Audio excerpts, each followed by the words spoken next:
கனவு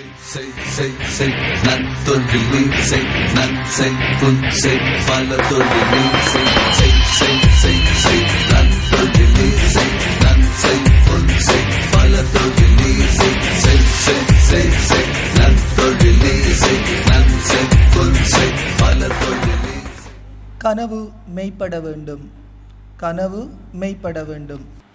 தீண்டாமையை தீண்டியம் தீந்தமிழ் செஞ்சுடரே, மாண்டாலும் உன்புகள் மாளவில்லை.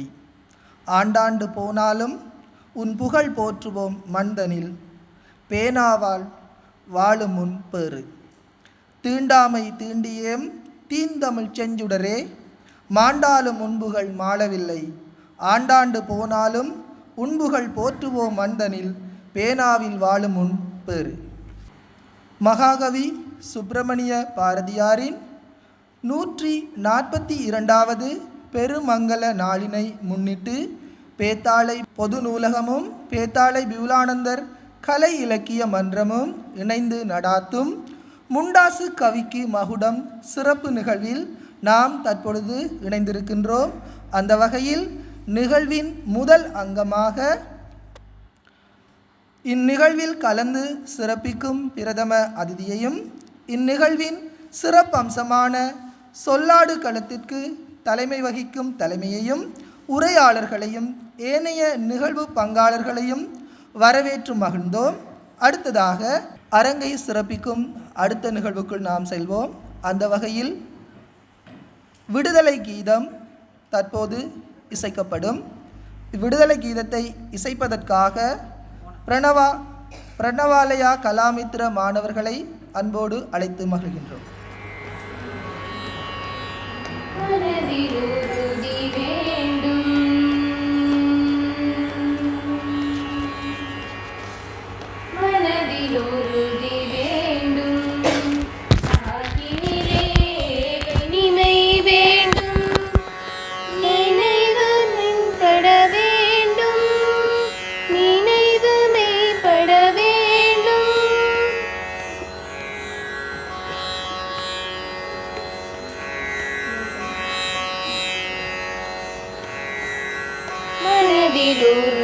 வேண்டும்,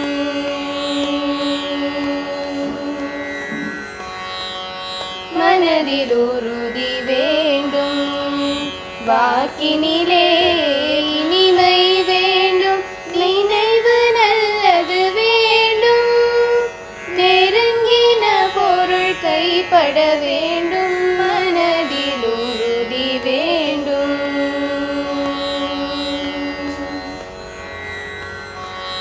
கனவு மெய்ப்பட வேண்டும், கைவசமாவது விரைவில் வேண்டும். கனவு மெய்ப்பட வேண்டும், கைவசமாவது விரைவில் வேண்டும். தனமும் இன்பமும் வேண்டும், தரணியிலே பெருமை வேண்டும், மனதில் உறுதி வேண்டும். கண் திறந்திட வேண்டும், காரியத்தில் உறுதி வேண்டும். பெண் விடுதலை வேண்டும், பெரிய கடவுள் காக்க வேண்டும். மண் பயனுற வேண்டும், மண் பயனுற வேண்டும்.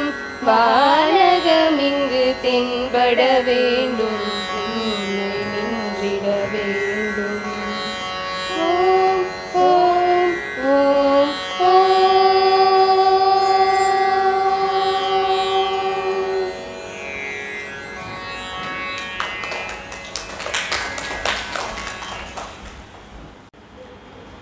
விடுதலை கீதத்தினை இசைத்து சென்ற மாணவர்களுக்கு நன்றியை தெரிவித்துக் கொண்டு, இது ஒரு விடுதலை கீதமா என்ற கேள்வி அனைவருக்குள்ளும் வரலாம். மனதில் உறுதி வேண்டும். தன்னிலை மீட்புத்தான் உலகத்திலே மிகப்பெரிய விடுதலை. இந்த தன்னிலை மீட்பில்லாத சமுதாயம் என்றைக்குமே இதிலிருந்து மீளாது. முதலில் மனிதன் தன் மனதில் உறுதி கொள்ளும் போதுதான் அவன் தன்னிலையிலிருந்து மீட்பு பெறுகிறான். தன்னிலை மீட்பில் இருந்துதான் சமுதாய மீட்பும் உற்பத்தியாகிறது. எனவே பாரதியாருடைய இந்த மனதில் உறுதி வேண்டும் என்ற பாடல் தன்னையும் மீட்டு இந்த உலகத்தையும் மீட்டுவதற்கு வழிகாட்டும் என்பதில் எந்தவித ஐயமும் இல்லை. அச்சமில்லை அச்சமில்லை அச்சம் என்பதில்லையே, இச்சகத்துள்ளோரெல்லாம் எதிர்த்து நின்ற போதிலும் அச்சமில்லை அச்சமில்லை அச்சம் என்பதில்லையே என்றான் பாரதி. அந்த பாரதிக்கு ஈழத்திலே சிறப்பு செய்யும் பொன்னான நாள் இது. ஈழத்துக்கும் பாரதிக்கும் இடையிலே மிக நெருங்கிய தொடர்பு இருக்கிறது. காரணம், பாரதியை யாரும் தீண்டாமல் இருந்த போது இந்த திக்கெங்கும் பாரதியின் புகழை தெரியப்படுத்தியவர் ஈழத்தைச் சேர்ந்த, குறிப்பாக எமது கிழக்கிழங்கையைச் சேர்ந்த சுவாமி விபுலானந்தர் அவர்கள். பாரதி கழகம் அமைத்து பாரதியின் புகழை பாருக்கே பறைசாற்றியவர் அவர். அத்தகு விபுலானந்தர் பிறந்த இந்த கிழக்கு சுடர்விடும் இந்த கிழக்கு மண்ணிலே அவரின் பெயரால் இயங்கக்கூடிய இந்த விபுலானந்தர் கலை இலக்கிய மன்றமும் அவரை சிறப்பு செய்யும் முகமாக இந்த நாளை ஒழுங்கமைத்திருக்கின்றமை மிகவும் வரவேற்புக்குரியதாகும். அந்த வகையில் அடுத்ததாக எமக்கு பாடல்கள் மூலமாக புத்தளிச்சி தந்த பாரதியாரை போற்றி அவருக்கு புகழ் மாலை அணிவிப்போம். அதற்காக இன்று எம்மோடு வந்திருக்கும் குட்டி பாரதியாரை நாம் இங்கு அழைத்து நிற்கின்றோம்.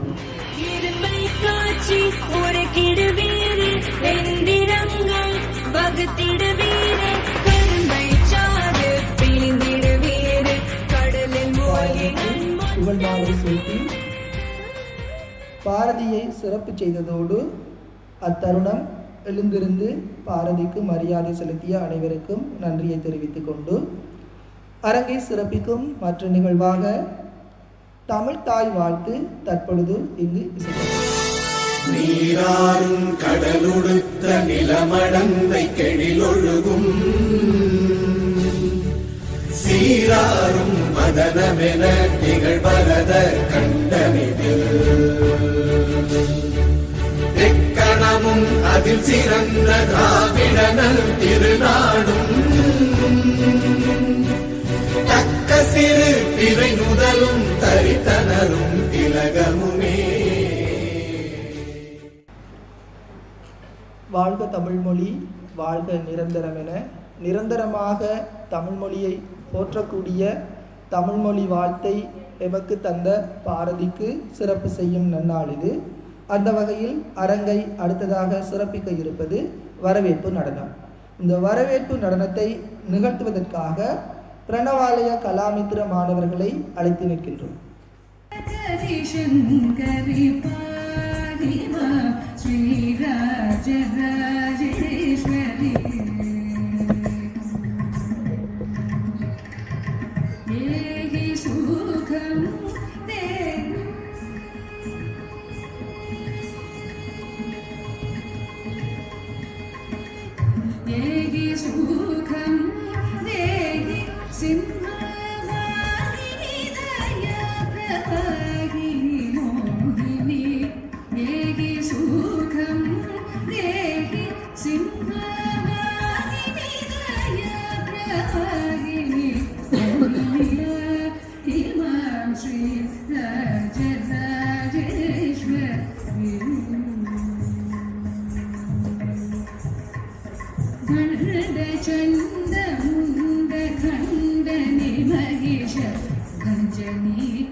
முண்டாசு கவிக்கு மகுடம் எனும் சிறப்பு நிகழ்வில் வரவேற்பு நடனத்தை வழங்கி சென்ற பிரணவாலயா கலாமித்ர மாணவிக்கு நன்றியை தெரிவித்துக் கொண்டு அடுத்ததாக இந்த சிறப்பு நிகழ்வில் மேலும் சிறப்பிக்க வந்தோரை வரவேற்க வரவேற்புரையை வழங்க நாம் அழைப்பது நம்முடைய நூலக பொறுப்பாளரும் விபுலானந்த கலை இலக்கிய மன்றத்தின் தலைவருமான திரு மரகதம் பிரகாஷ் அவர்களே.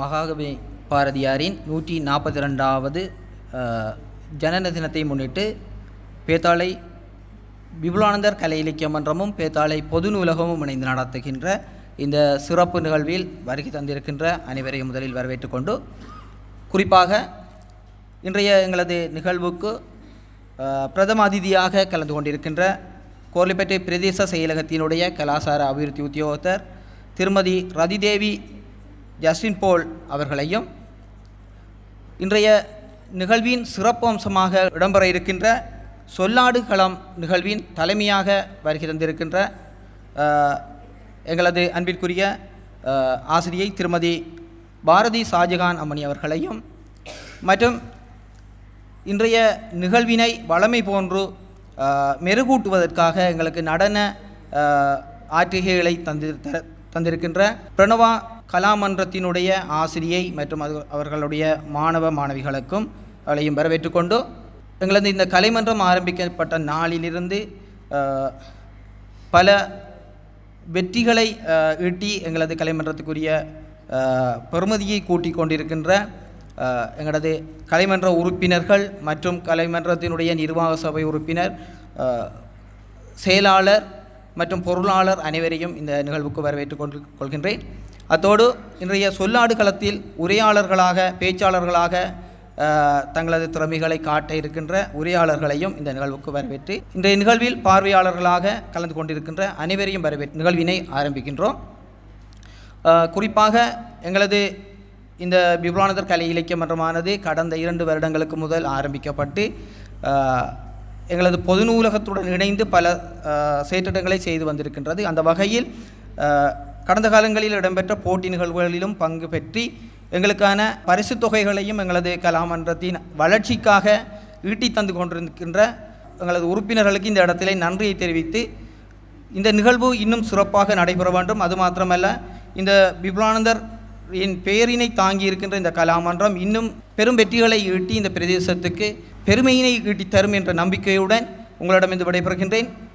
நன்றி. தமிழுக்கும் தமிழ் தாய்க்கும் அவையோருக்கும் என்று காலை வணக்கம். நான் தான் மகாகவி பாரதி. எனது புதிய அச்சம் தவி ஆண்மை தவறு பிள்ளை தள்ளி கல்வி ஈகை திறன் உடலினை உறுதிசை ஊன்மிக விரும்பு எண்ணுவது உயர்வு ஒரு கொள்நட ஐம்பொறி ஆற்றிகொள் ஒற்றுமை வலிமையா ஓய்தல் ஒளி ஔடதம் குறை வந்தே மாதிரம் வந்தே மாதிரம். அன்றைய பாரதி எப்படியெல்லாம் தங்கள் உடலில் அல்லல்கள் சேர்ந்தாலும் கவிதை என்று வந்தால் தன் இடத்தை அங்கே காட்டிவிட்டு தான் செல்வார். அதே போன்றே இன்றைய எங்கள் குட்டி பாரதிக்கும் சில சுகையினங்கள் இருந்தும் கூட மேடைக்கு வந்தவுடன் தங்கள் கவிதையை புதிய ஆத்திச்சூடியை திறம்பட அபிநயங்களுடன் செய்து எங்களுக்கு பாரதியை மனதிற்குள் நிலைநாட்டிய எங்கள் குட்டி பாரதி சகஸ்ரா பிரகாஷ் அவர்களுக்கு நன்றியை தெரிவித்துக் கொண்டு செவிகளுக்கு விருந்தளித்து விட்டோம். அடுத்ததாக மீண்டும் கண்களுக்கு விருந்து. ஆம், அழகியதோர் நடனத்தை வழங்க வருகிறார்கள் பிரணவாலயா கலாமித்ர மாணவர்கள்.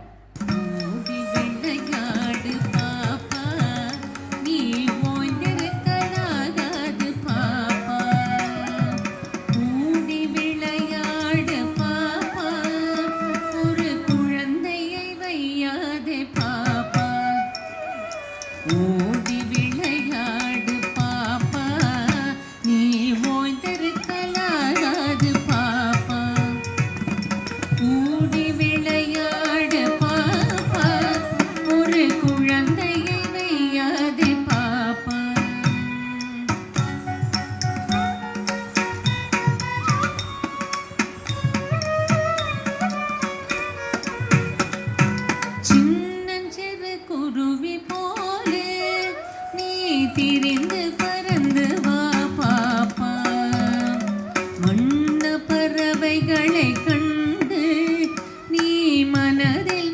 மகிழ்ச்சி கொள்ளு பாப்பா. சின்னஞ்சிறு குருவி போலே நீ திரிந்து பறந்து வா பாப்பா. அன்ன பறவைகளை கண்டு நீ மனதில் மகிழ்ச்சி கொள்ளு பாப்பா. ஓடி விளையாடு பாப்பா, நீ ஓய்ந்திருக்கலாகாது பாப்பா. கூடி விளையாடு பாப்பா, ஒரு குழந்தையை வையாதே பாப்பா.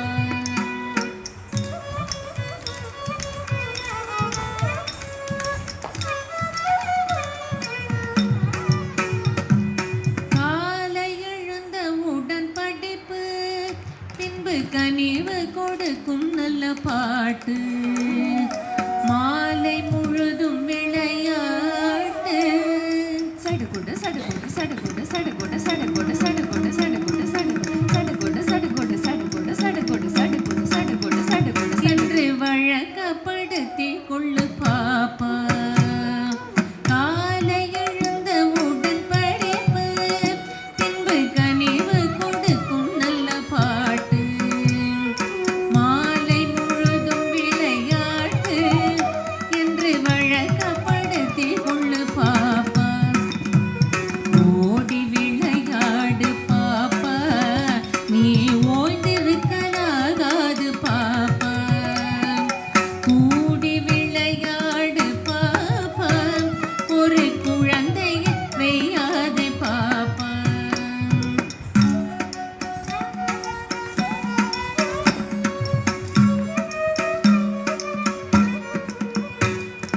பொய் சொல்லக்கூடாது பாப்பா, என்றும் புறம் சொல்லலாகாது பாப்பா. தெய்வம் நமக்கு துணை பாப்பா, ஒரு தீங்கு வரமாட்டாது பாப்பா.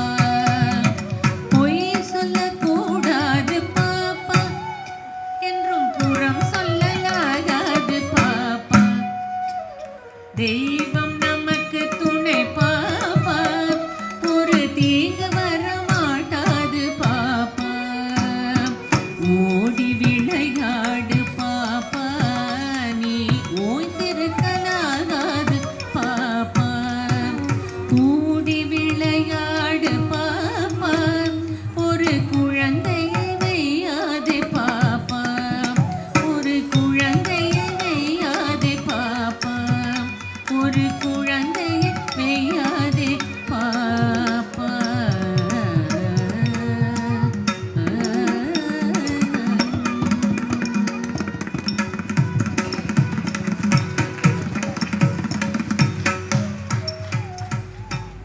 ஓடி விளையாடு பாப்பா என எம்முடைய மனங்களில் ஓடி விளையாட வைத்து குதூகலிக்க செய்த அழகியதோர் நடனத்தை வழங்கிய பிரணவாலய கலாமித்ர மாணவிகளுக்கு நன்றியை தெரிவித்துக் கொண்டு அடுத்ததாக ஒரு கௌரவிப்பு நிகழ்வு. அந்த கௌரவிப்பை எமது பிரதம அதிதிக்காக வழங்கி வைப்பதற்காக நாம் அழைப்பது நம்முடைய விபுலானந்தா கலை இலக்கிய மன்றத்தின் கௌரவ பொருளாளர் அதிபருமான திருமதி விஜிதா முருகவல் அம்மணி அவர்களை. அந்த விருது கௌரவத்தினை பெறுவதற்காக நாம் அழைப்பது இன்றைய நம்முடைய நிகழ்வின் பிரதம அதிதி வாலசேனை கோரளை பற்று பிரதேச செயலகத்தின் கலாச்சார அபிவிருத்தி உத்தியோகஸ்தர் திருமதி ரதி தேவி ஜஸ்டின் போல் அம்மணி அவர்களை அன்பு பாராட்டி மேடைக்கு அழைக்கிறோம்.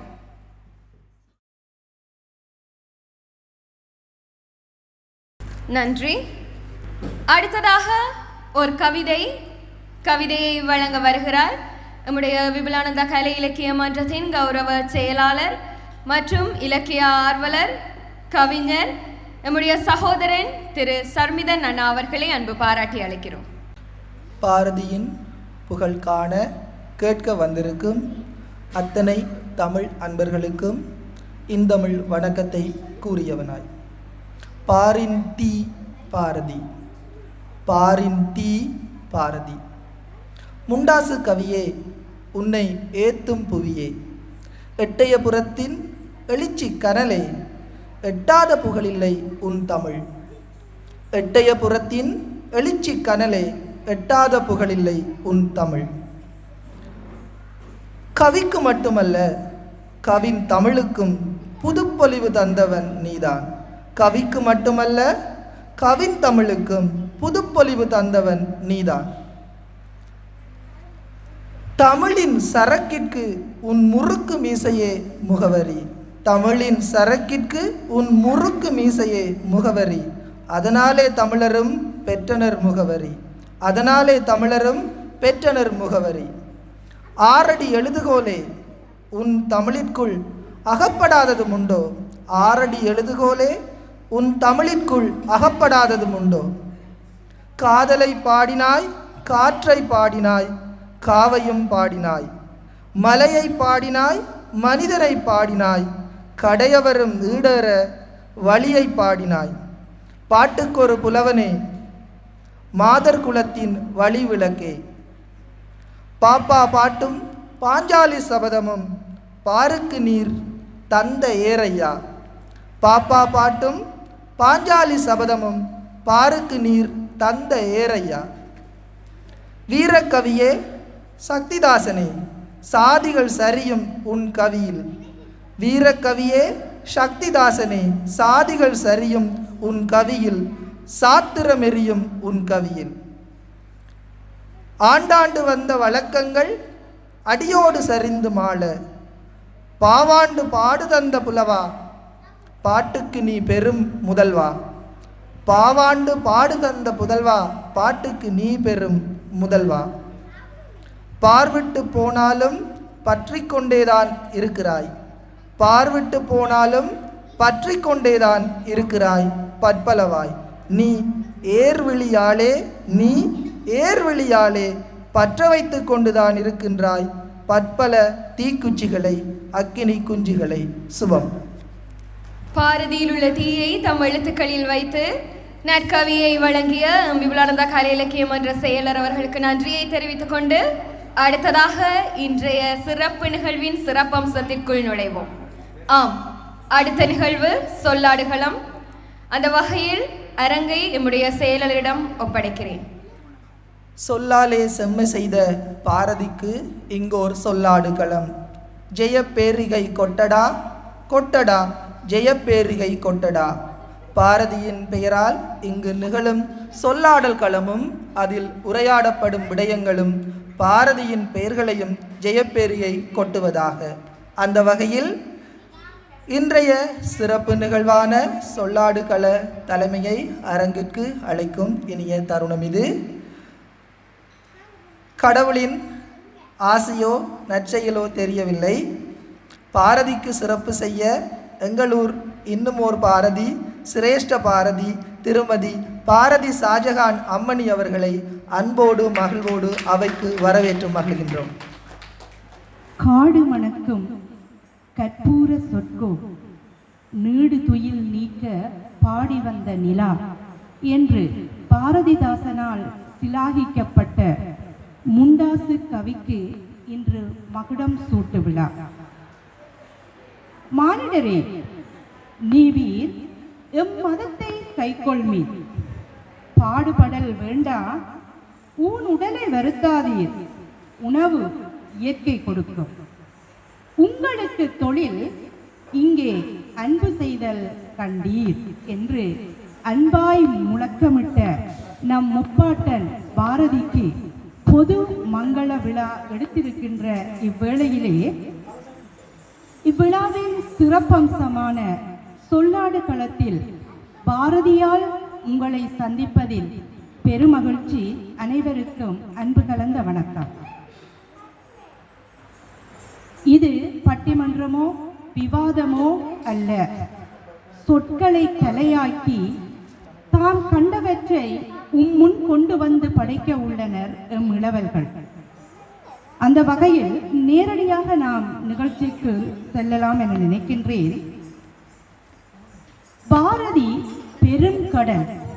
அந்த பெருங்கடல் வீசிய ஒவ்வொரு அலைகளும் ஒவ்வொரு சிந்தனைகளாக வெளிப்படுகின்றன. அச்சிந்தனைகளுள் 4 வித தலைப்புகளுள் எம் உரையாளர்கள் முன் உரையாற்ற உள்ளனர்.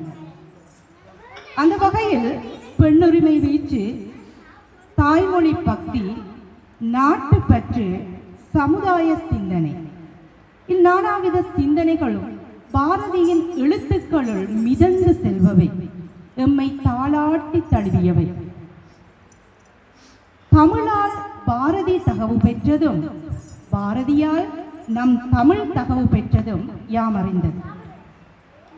இப்பொழுது பெண்ணுரிமை வீச்சு பாரதியின் படைப்புகளில் எழுந்து நிற்கும் விதம் பற்றி எம்முடன் உரையாட வருகின்றார் தமிழ் புதல்வன் யோகசகாயம் அவர்கள். அவர்களை அன்புடன் வரவேற்று உங்களுடன் கலக்கச் செய்கின்றேன்.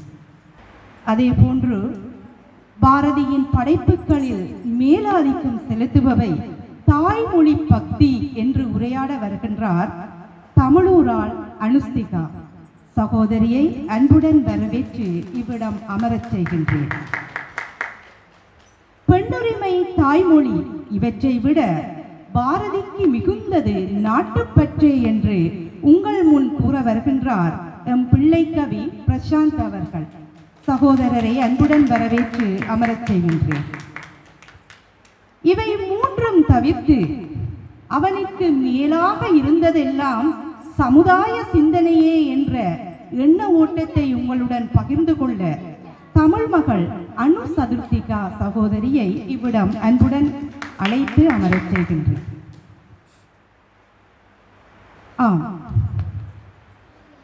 எம் சமுதாயம் தோன்றி சங்கம் முதல் இன்று வரை 30,000 எத்தனையோ ஆயிரம் கவிஞர்கள், ஏன் பெண்பால் கவிஞர்கள் கூட இருந்தும் அவர்களெல்லாம் தொட தயங்கிய விடயத்தை தொட்டு முழக்கமிட்டான் நம் முப்பாட்டன்.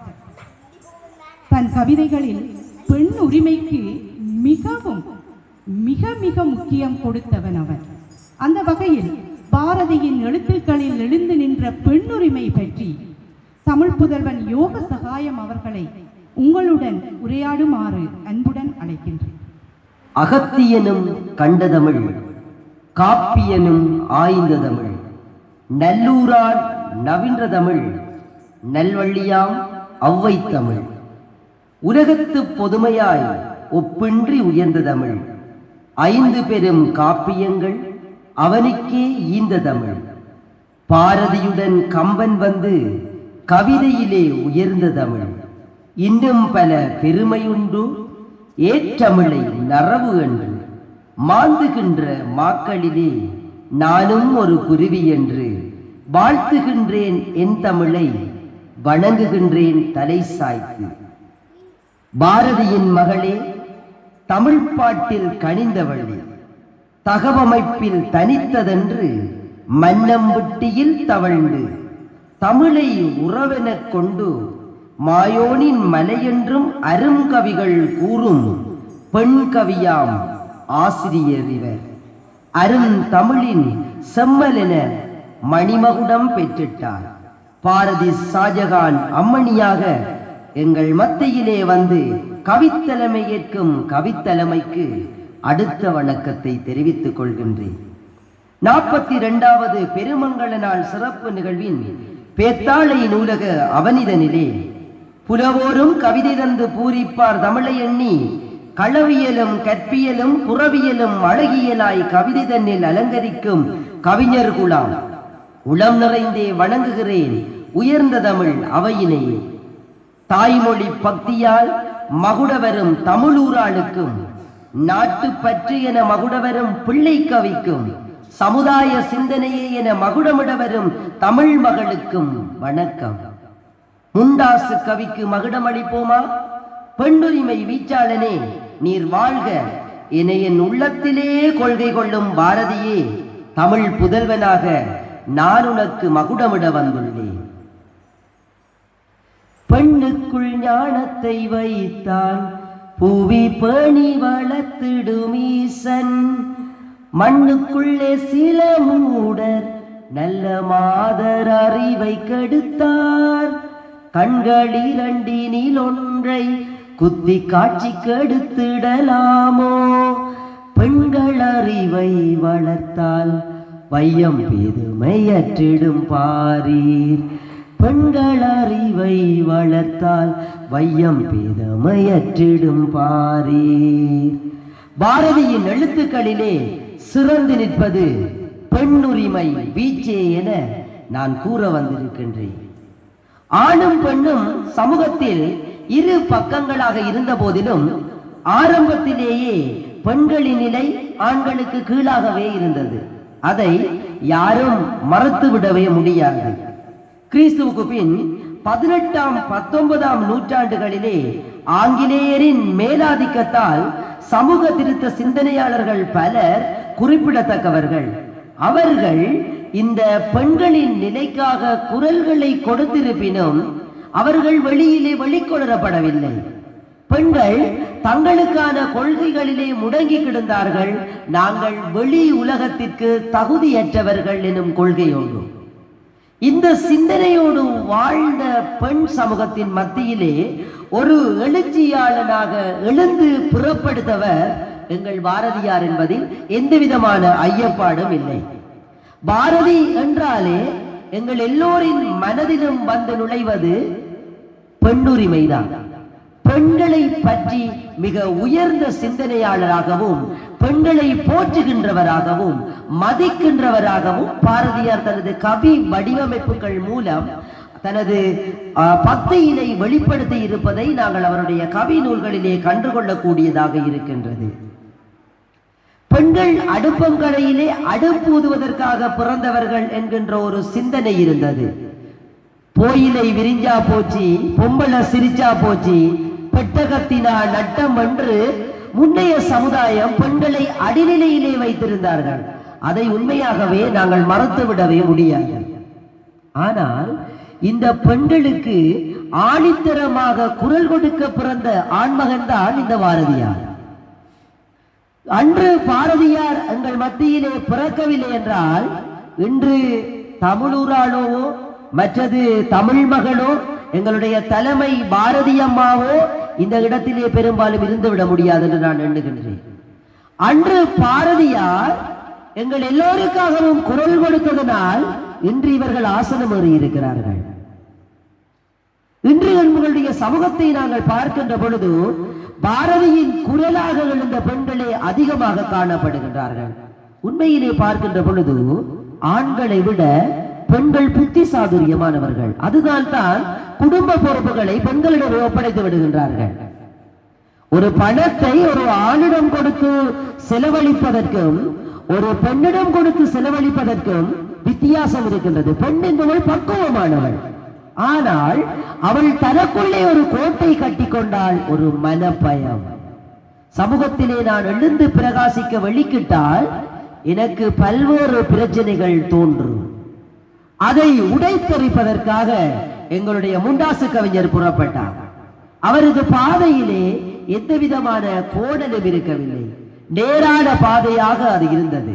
அவர் கூறுகின்றார் ஒரு கவிதையிலே, நிமிர்ந்த நன்னடை, நேர்கொண்ட பார்வை, நிலத்தில் யாருக்கும் நெஞ்சாத நெறிகளும் திமிர்ந்த ஞானச்சிருக்கும் இருப்பதால் செம்மை மாதர் திறம்புவில்லையாம் என்று கூறுகின்றார். இவர் அன்று அப்படி பாடியது இன்று எங்கள் மத்தியிலே அது பேசப்படுவதற்கு ஒரு காரணமாக இருக்கின்றது.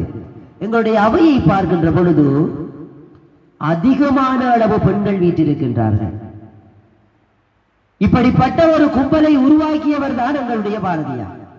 இவர் தன்னுடைய வீச்சுகளிலே தன்னுடைய கவிதைகளிலே அதிகமாக அவர் பேசிக்கொண்டே இருந்தது இந்த பெண்களினுடைய விடுதலையை பற்றி அவர் பேசிக் கொண்டிருந்தார். பாரதியார் மிளகாய் சாமியார் என்ற ஒரு கவிதை ஒன்றை எழுதியிருந்தார். அதிலே மிளகாய் பழ சாமியார் என அழைக்கப்படுகின்ற ஒரு பெண் துறவி, அந்த பெண் துறவி ஒரு விடுதலை இயக்கத்தை தலைமையேற்று நடத்துகின்றவராக அதை பாவனை பண்ணியிருந்தார். பெண்களின் நிலை அந்த காலத்திலே கீழ்மட்டத்திலே இருந்த பொழுது மக்களை விழிப்புணர்வு ஏற்படுத்துவதற்காக இந்த மிளகாய் பழ சாமியாரை அவர் வெளிக்கொணர்ந்து ஒரு பாத்திர படைப்பாக உருவாக்கினார். அந்த மிளகாய் பழ சாமியாராக அவரை உருவாக்கியது என்ன என்று சொன்னால், இந்த சமூகத்திலே இருப்பவர்கள் ஒரு தனி மனிதனாக போய் பல்வேறுபட்ட கருத்துக்களை முன்வைக்கின்ற பொழுது இந்த சமூகம் ஏற்றுக்கொள்ளவே மாட்டாது. ஆனால் சாமியார் வந்து சொன்ன கட்டாயம் இந்த சமூகம் ஏற்றுக்கொள்ளுவேன்.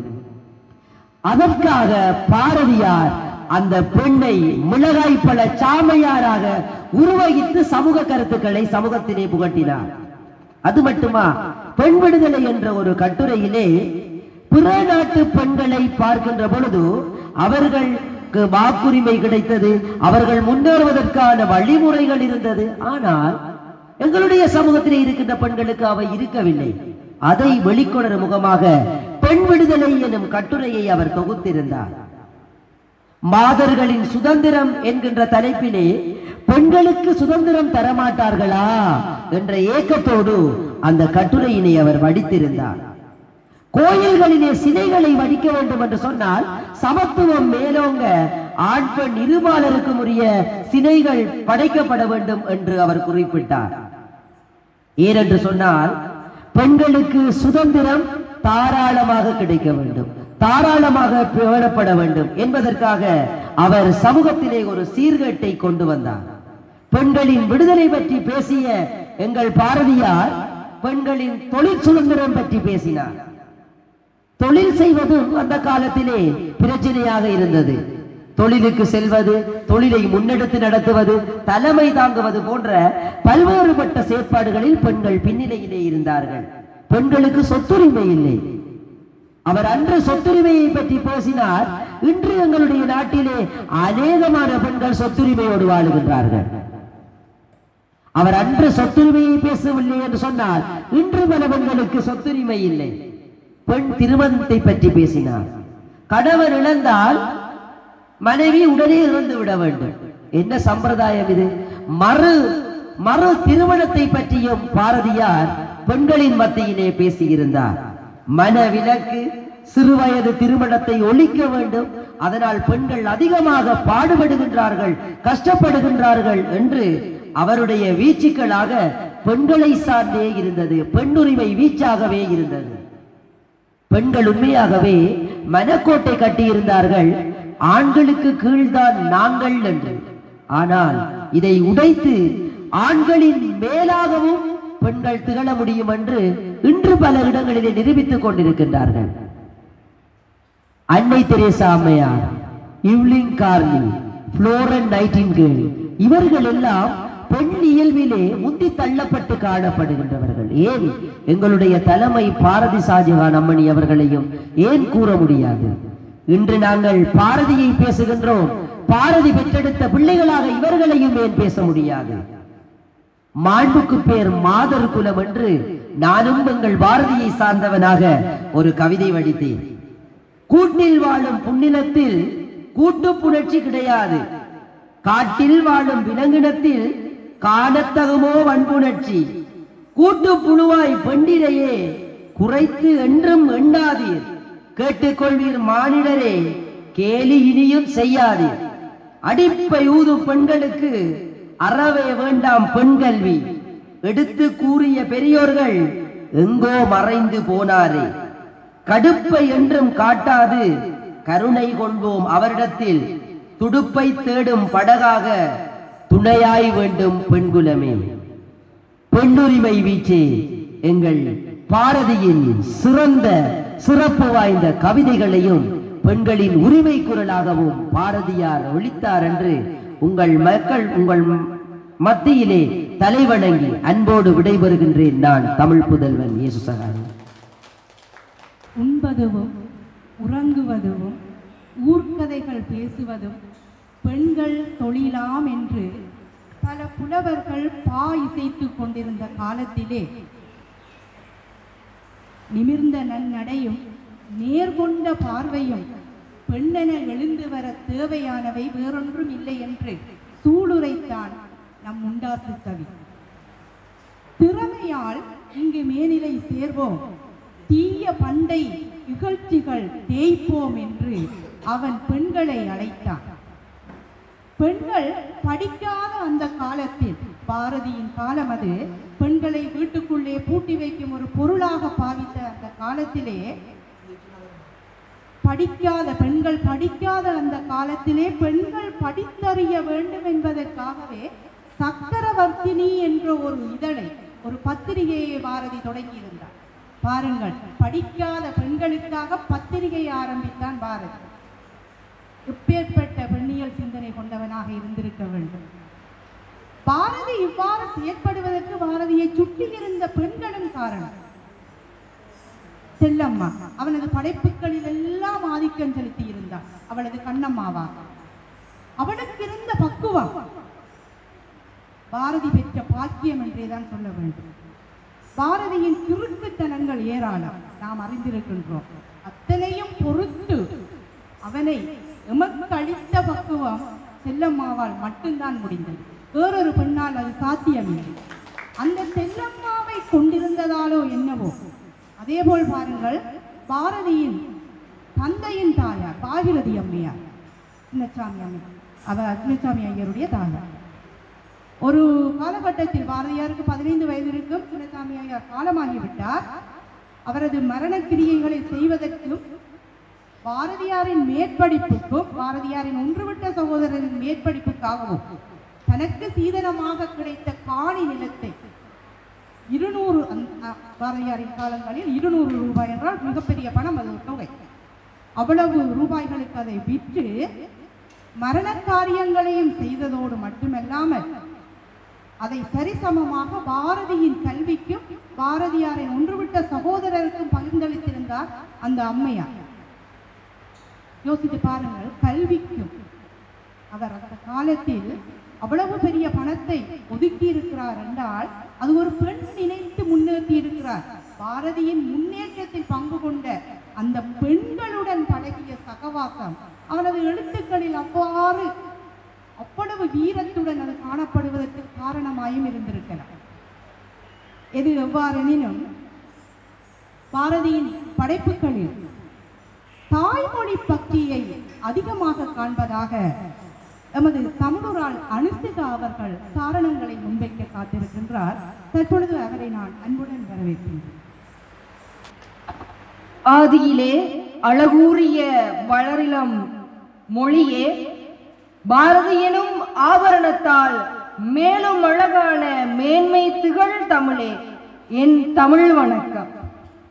மரபிற்குள் கட்டுண்ட தமிழை புதுமையின் பால் கண்டடையச் செய்த காவிய நாயகனே, மகாகவி பாரதியே, உன் கலியுக கருத்த கண்ணம்மாவின் காதல் வணக்கமும் உனக்கான அகவை வாழ்த்தும். பாரதி அவைக்கு ஒருத்தியாய் ஒரு தீயாய் பாரதி பெயர் கொண்டு வீருடை நடுவனமாய் அமர்ந்திருந்து வடபுலத்து மும்தகாஜின் காதலனையும் தென்புலத்து மொழியின் காவலனையும் தம் நாமமாக்கிய நடுவர் பாரதி ஷாஜகான் அம்மணியவர்களுக்கும் முண்டாசு கவிஞனின் முட்டாசு நாளிலே சொல்லாடு களத்திலே சொல் வில்லாளர்களாக வந்திருக்கும் என் சக நால்வருக்கும் என் இனிய தமிழ் வணக்கம். பாரதியினுடைய எழுத்துக்களில் அதிகம் எழுந்து நிற்பது தமிழ் மொழி பக்தியே. வாழ்க நிரந்தரம், வாழ்க நிரந்தரம், வாழ்க தமிழ் மொழியே, வானம் அளந்தது அனைத்து மழந்திடும் வன்மொழி வாழியவே, ஏழ்கடல் வைப்பெனும் தன்மனம் வீசி இசை கொண்டு வாழியவே, எங்கள் தமிழ் மொழி எங்கள் தமிழ் மொழி என்றென்றும் வாழியவை என்று பாடினார். அவன் தன்னுடைய படைப்புகளை, தன்னுடைய எழுத்துக்களை எழுத ஆரம்பித்த காலப்பகுதி எப்படிப்பட்ட காலப்பகுதி என்று சொன்னால் காலனித்துவ காலப்பகுதி. காலனித்துவம் என்கிற பொழுது ஆங்கிலேயருடைய ஆதிக்கம், ஆங்கில மொழியினுடைய ஆதிக்கம் இந்தியாவிலே அதிகமாக திகழ்ந்த காலப்பகுதியிலே எழுத ஆரம்பித்தவருக்கு நிரம்ப சவால்கள் வந்தது. அந்த அனைத்து சவால்களிலுமே தன்னுடைய மொழி மீதியான பக்தியை முன்னிலைப்படுத்தி கொண்டுதான் இருந்தது. அதன் விளைவாகத்தான் வந்தது அவனுடைய சமுதாய சிந்தனை. அதன் விளைவாகத்தான் வந்தது அந்த சமுதாயத்திலே முதன்மையாக இருக்கிற பெண்களினுடைய சிந்தனை வெளிவர வேண்டும் என்பது. அந்த மொழியினுடைய பக்தி தான் என்னுடைய சமுதாயத்தையும், பெண்கள் இருக்கின்ற சமுதாயத்தையும், அந்த சமுதாயம் இருக்கிறார் என்னுடைய நாடு மீழ்ச்சி அடைய வேண்டும் என்று கருத்துத்தான். ஆக அத்தனை தலைப்புகளுக்கு மூல காரணமாக இருப்பது அவனுடைய தமிழ் மொழி மீதான அந்த பக்தியாகத்தான் இருக்கிறது. யாம் அறிந்த மொழிகளிலே தமிழ் மொழி போல் இனிதான மொழி எங்கும் காணோம் என்று சொன்னார். அவருக்கு தமிழ் மட்டும் தெரியும் என்று இல்லை. நமக்கு தமிழ் மட்டும்தான் தெரியும், எனக்கு தமிழ் மட்டும்தான் தெரியும். அதனால நாம தமிழ் ஊராளண்டு பேர் தமிழை பற்றி பேசுகிறோம். ஆனால் 2-3 மொழிகளுக்கு மேல் தெரிந்த ஒருத்தன் தன்னுடைய தாய்மொழி தான் சிறந்தது என்று கர்ஜிக்கிறான் என்று சொன்னார். அவனுக்கு தமிழ் மொழி மீது இருந்தது அவனுடைய உணர்வை என்ற தாண்டி அவனுக்கு ஒரு விதமான பக்தி இருந்தது. அந்த பக்தி தான் அவனை எழுத தூண்டியதாக தான் நாம் இங்கு எடுத்துக்கொள்ள வேண்டும். ஒரு கட்டத்தில் அவருடைய கவிதையில வரும் யவனர் போல் வாழ்வீர் என்று சொல்லியிருப்பார். யவனர் என்று சொன்னால் கிரேக்கர். அப்ப உலகத்தினுடைய சகல மொழிகளையும் மூலதனமாக சகல மொழி சார்ந்த பண்பாடுகளையும் சகல நாகரிகங்களையும் படித்து அறிந்து கொண்ட ஒருத்தன் அவை அனைத்தையும் விட தமிழ் மொழிதான் மேலானது என்று பேசுகிறான் என்று சொன்னால் அவனுக்கு மொழி மீது இருந்தது அறிவோ அனுபவமோ இல்லை, ஒரு விதமான பக்தி. அவன் மிகச்சிறந்த வாசகன், தமிழ் மொழியினுடைய மிகச்சிறந்த வாசகன். யாமறிந்த புலவர்களிலே கம்பனை போல், வள்ளுவனை போல், இளங்கோவை போல் பூமியின் யாங்கனுமே காணும் என்று சொன்னான். இது மிக முக்கியமான ஒரு வார்த்தை. மிகச்சிறந்த வாசகர் பாரதி. அந்த 3 தமிழினுடைய முக்கியமான இலக்கியவாதிகளும் முக்கியமானவர்கள் மொழி ரீதியாக. ஒருவர் கம்பன், வார்த்தைகளை மிகவும் பிரம்மாண்டமாக தமிழை காட்டியவர். ஒரு காட்சி அமைப்பை அத்தனை ரசனையோடு வெளிப்படுத்தியவர். அவனை பற்றி தெரியும். அதே போல் திருவள்ளுவர் 2 வரிகளிலே பொருளடக்கத்தை காத்திரமாக கொடுக்கக்கூடிய வள்ளுவனை பற்றி சொல்லியிருக்கிறார். 3வதாக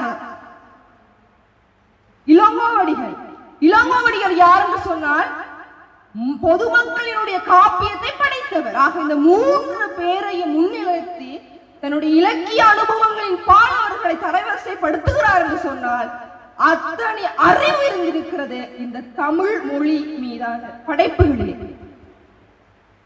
அதே போல் வேறு வேறு பாசைகள் கற்பாய் நீ, வீட்டு வார்த்தை கற்கிலாய் போ போ போ என்றார்.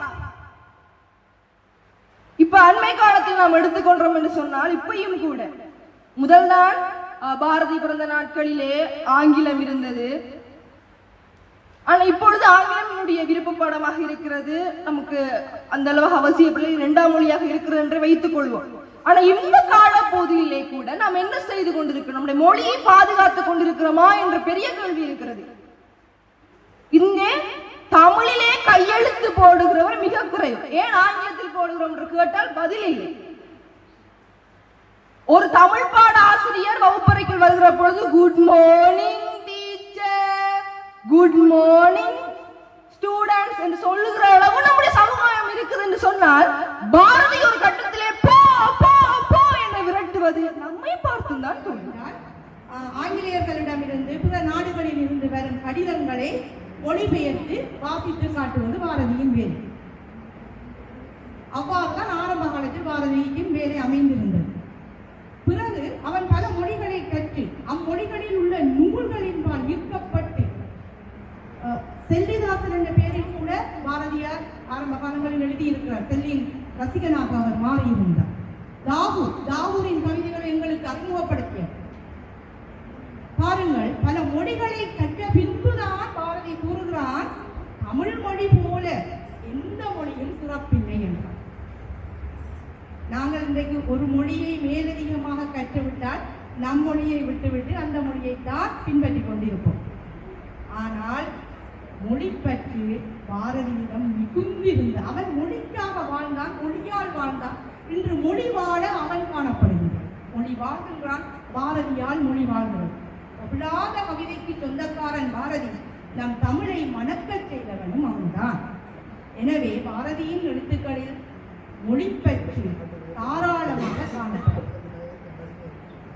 பெண்ணுரிமை, மொழி பற்றி இதனை விடுத்து பாரதி கொண்டிருந்தது சமூக சிந்தனையே என்ற உரையினை உங்களுடன் பகிர்ந்து கொள்ள வருகிறார் தமிழ் மகள் அனு சதுர்த்திகா அவர்களை அன்புடன் வரவேற்கிறேன். நேரங்கள் மீளட்டும், நிமிடம் அதில் மூழ்கட்டும். தமிழ் அன்னை வாழட்டும், தமிழ் என்னை ஆளட்டும். திக்கெங்கும் தீரமாய் தமிழோசை ஒலிக்கட்டும். தமிழே என் தாயே, உன் மகளான தமிழ் மகளின் முதல் வணக்கம் உனக்கே. பாரதிக்கு மகுடம் சூட்டும் சிறப்பு நிகழ்வில் பாரதி கணபதியின் நாமத்துடன் இங்கு அமர்ந்திருக்கும் வாய்மை மாறா தலைமை அவர்களே மற்றும் எம்மவர்களே, கல்வி சாலையின் ஆணிவேர்களே, தமிழின் காவலர்களே, பாரதியின் காதலர்களே, வருங்கால தங்கங்களே, எதிர்கால சிங்கங்களே, நம் தேசத்தையும் தமிழையும் வளமாய் மாற்ற வரிசையில் நிற்கும் காளியர்களே, கன்னியர்களே, எமது அறிவு சுடர்களே, உங்கள் அனைவரையும் என் சிரம் தாழ்ந்து வணக்கம் கூறி நுழைகிறேன் என் பகுதிக்குள். அச்சம் தவிர்த்து ஆண்மை தவறாமல் ஏறுபோல் நடந்து கொடுமையை எதிர்த்து சரித்திர தேர்ச்சி கொண்டு சாவதற்கு அஞ்சாமல் சீருவோர் சீறி செய்வது துணிந்து செய்து நெற்றி சுருக்கிடாமல் நேர்பட பேசி நைய புடைத்து பிணத்தினை போற்றாமல் புதியன விரும்பி பெரிதிலும் பெரிது கேட்டு போர் தொழில் பழகி மானம் போற்றி ரௌத்ரம் பழகி வீரியம் பெருக்கி வெடிப்புற பேசி வைய தலைமை கொண்டு தமிழாலும் தமிழுக்காகவும் வாழ்ந்தாலே ஒருவன், தமிழாலும் தமிழுக்காகவும் வாழ்ந்தானே ஒருவன், அவனது எழுத்துக்களில் எழுந்து நிற்பது சமுதாய சிந்தனையே என பேச வந்துள்ளேன் தமிழ் மகள் அனு சதுர்த்திகா. ஆம், 2ஆம் நூற்றாண்டு முதல் எத்தனையோ கவிஞர்கள் வாழ்ந்து மறைந்தார்கள். 2ஆம் நூற்றாண்டு முதல் எத்தனையோ கவிஞர்கள் வாழ்ந்திருக்கின்றார்கள். நாம் அனைவரும் அறிந்த விடயமும் கூட. அவர்களது கருத்துக்களை விட நம்முடைய மகாகவி பாரதியாரின் கருத்துக்கள் தான் இன்னும் நிலைத்து நிற்கின்றன. அதற்கு காரணம் என்னவென தெரியுமா? மற்றைய கவிஞர்கள், எழுத்தாளர்கள் எமது சமுதாயம் எது சமுதாயம் என்ற கருத்துக்களை முன்வைத்துள்ளனரே தவிர ஒரு சமுதாயம் எப்படி வாழ வேண்டும், ஒரு சமுதாயம் எப்படி இருக்க வேண்டும் என தமது எழுத்துக்களில் ஆழமாகவும் அருமையாகவும் குறிப்பிட்ட ஒரே கவிஞர் நம்முடைய மகாகவி பாரதியார். பாரதியாரின் பேச்சுக்களும் எழுத்துக்களும் சமுதாயத்தின் மறுமலர்ச்சிக்கு வித்திட்டது அவரது எழுத்துக்களில் உள்ள ஆதாரங்கள் மூலம் நாம் காணக்கூடிய ஒரு விடயமும் கூட. மக்கள் அடிமைப்பட்டு உரிமை இல்லாமல் அல்லலுற்று இருந்த காலத்திலும் கூட சமூகத்திற்காக உண்மை குரல் கொடுத்து அவரது உணர்ச்சியை புரட்சியும் வெளிச்சியுமாய் தமிழால் கூறி நம்முடைய பைந்தவ தேசிகனே நமக்காக பல பாடல்களையும் கவிதைகளையும் காட்டியுள்ளார். அவரது சமுதாயம், அதாவது சமூகம் நோக்கிய பார்வையில் பல விடயங்கள் உள்ளது. அவற்றில் ஆதாரமூடாக நம்முடைய சொற்ப நேரத்தில் நாம் ஆதாரங்களோடு பார்க்க போகும் விடயங்கள், முதலாவது சாதி ஒழிப்பின் மகத்துவம். அது மட்டுமல்லாது அவர் கல்விக்கு கொடுத்த சம உரிமை, மதத்தின் சகோதரத்துவம், சமூக பொருளாதாரம், மதிப்பிற்குரிய சமுதாயத்தின் நோக்கம், ஒருவருக்குரிய சுயமரியாதையின் மகத்துவம், அது மட்டுமல்லாது அவரது நாடு கட்டுமானம், அது மட்டுமல்ல ஒருவரின் சுய ஒழுக்கம் பற்றி கூட அவரது பாடல்களிலும் அவரது எழுத்துக்களிலும் அழகாகவும் தெளிவாகவும் கூறியுள்ளார். அந்த வகையில் அவர் எழுதிய பாஞ்சாலி சபதம் ஒரு முக்கிய சான்று. அதில் பாஞ்சாலி மீது கௌரவர்கள் கொடுக்கும் அந்த அநியாயத்தை சாதி ஒழுக்கம், பாலின ஒழுக்கம் என்பதன் மூலம் சமூகத்திற்கு சிறந்த ஒரு கருத்தை அவரது எழுத்துக்களில் காட்டியிருப்பார். உதாரணமாக, ஒரு ஜாதி, ஒரு மதம், ஒரு கடவுள் இந்த மண்ணில், அதுவே தமிழ் மொழி என்று சாதி ஒழிப்பிற்கு எதிராக சமூகத்திற்காக குரல் கொடுத்த எம் கவிஞர் எம் முண்டாசு கவி.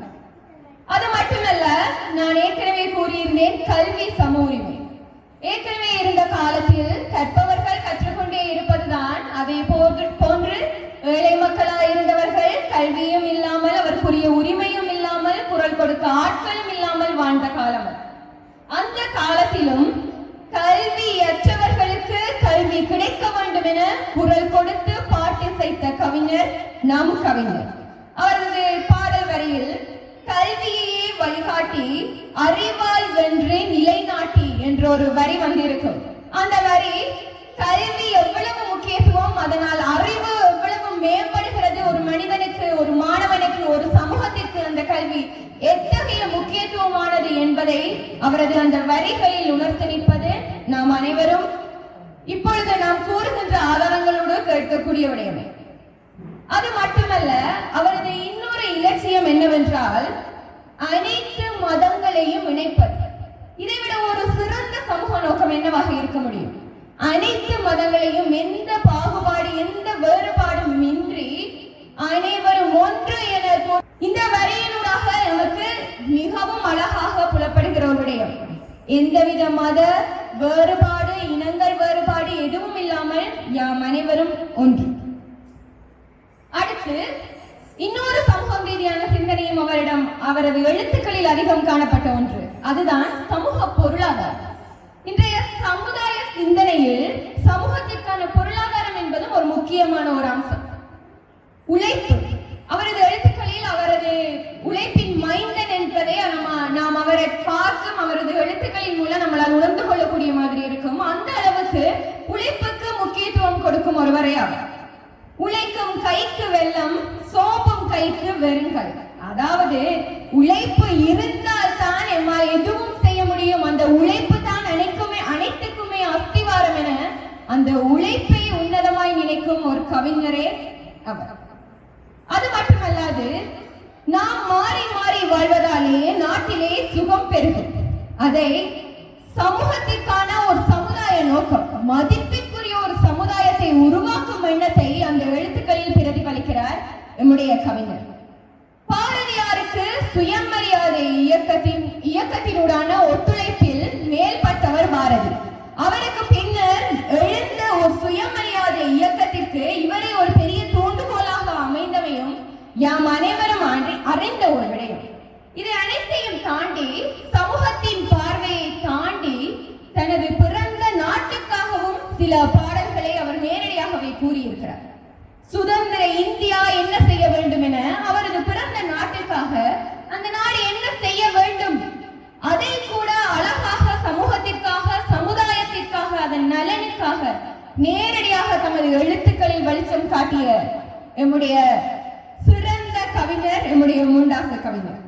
அது மட்டுமல்ல, நம்முடைய சுயமரியாதை சுய ஒழுக்கம், எமக்குள் இருக்கும் கெட்ட எண்ணங்களே இல்லாமல் நாம் இருந்தால் நம்முடைய மனம் எப்படி இருக்கும் என்பதை அக்கினி குஞ்சொன்று கண்டேன், அதை அங்கோர் காட்டிலோர் பொந்திட வைத்தேன். வெந்து தணிந்தது காடு தழல் வீரத்தில் குஞ்சென்றும் மூப்பென்றும் உண்டோ என அழகாக அந்த வரிகளில் கூறியிருந்தார். ஒரு காடு அழிந்ததன் பின் எப்படி இருக்குமோ அதே போன்றே எம்முள் இருக்கும் கெட்ட எண்ணங்கள் கெட்ட சிந்தனைகள் இல்லாமல் இருக்கும் போது நாம் ஒரு மேன்மை பொருந்திய ஒரு விழுமையும் பொருந்திய ஒரு மகனாக ஒரு மகளாக நம்முடைய நாட்டிற்கு நாம் இருப்போம் என்பதை அழகாகவும் அருமையாகவும் தங்களுடைய எழுத்துக்களில் புனைந்தவர் நம் கவிஞர். இப்படி இவரது சமூக ரீதியான பார்வைகளை நாம் எடுத்து பார்த்து கொண்டே செல்லலாம். ஆனால் எமக்குரிய இன்றைய சொல்லாறு களத்தின் நேரத்தை இட்டு காலமோ செல் என்கிறது, மனமோ சொல் என்கிறது. என்ன செய்வது? நிறைவாக சிலவற்றை சொல்லி முடிக்கிறேன். சமுதாய நலனுக்காக பாரதி கண்ட கனவுகள் பெரும்பாலும் பலித்துக் கொண்டிருக்கின்றன. ஆனால் இப்போது இருக்கும் இளைய தலைமுறைக்கும் பாரதியின் கருத்துக்களை செயல்படுத்த நாமும் இன்றைய தலைமுறையான நாமும் தோள் கொடுக்க வேண்டும். காலம் பாரதியை அழைத்து சென்றாலும் அவரது எழுத்துக்கள் இன்றும் நம் சமுதாயத்தை இன்றைய காலத்தை கடந்து சீர்படுத்திக் கொண்டே இருக்கிறது என்பதே உண்மை. பாரதியின் எழுத்துக்களிலும் இருக்கும் தீ இந்த தமிழ் மகள் சதுர்த்தியிலும் கொஞ்சம் விழுந்து கொண்டேதான் இருக்கிறது.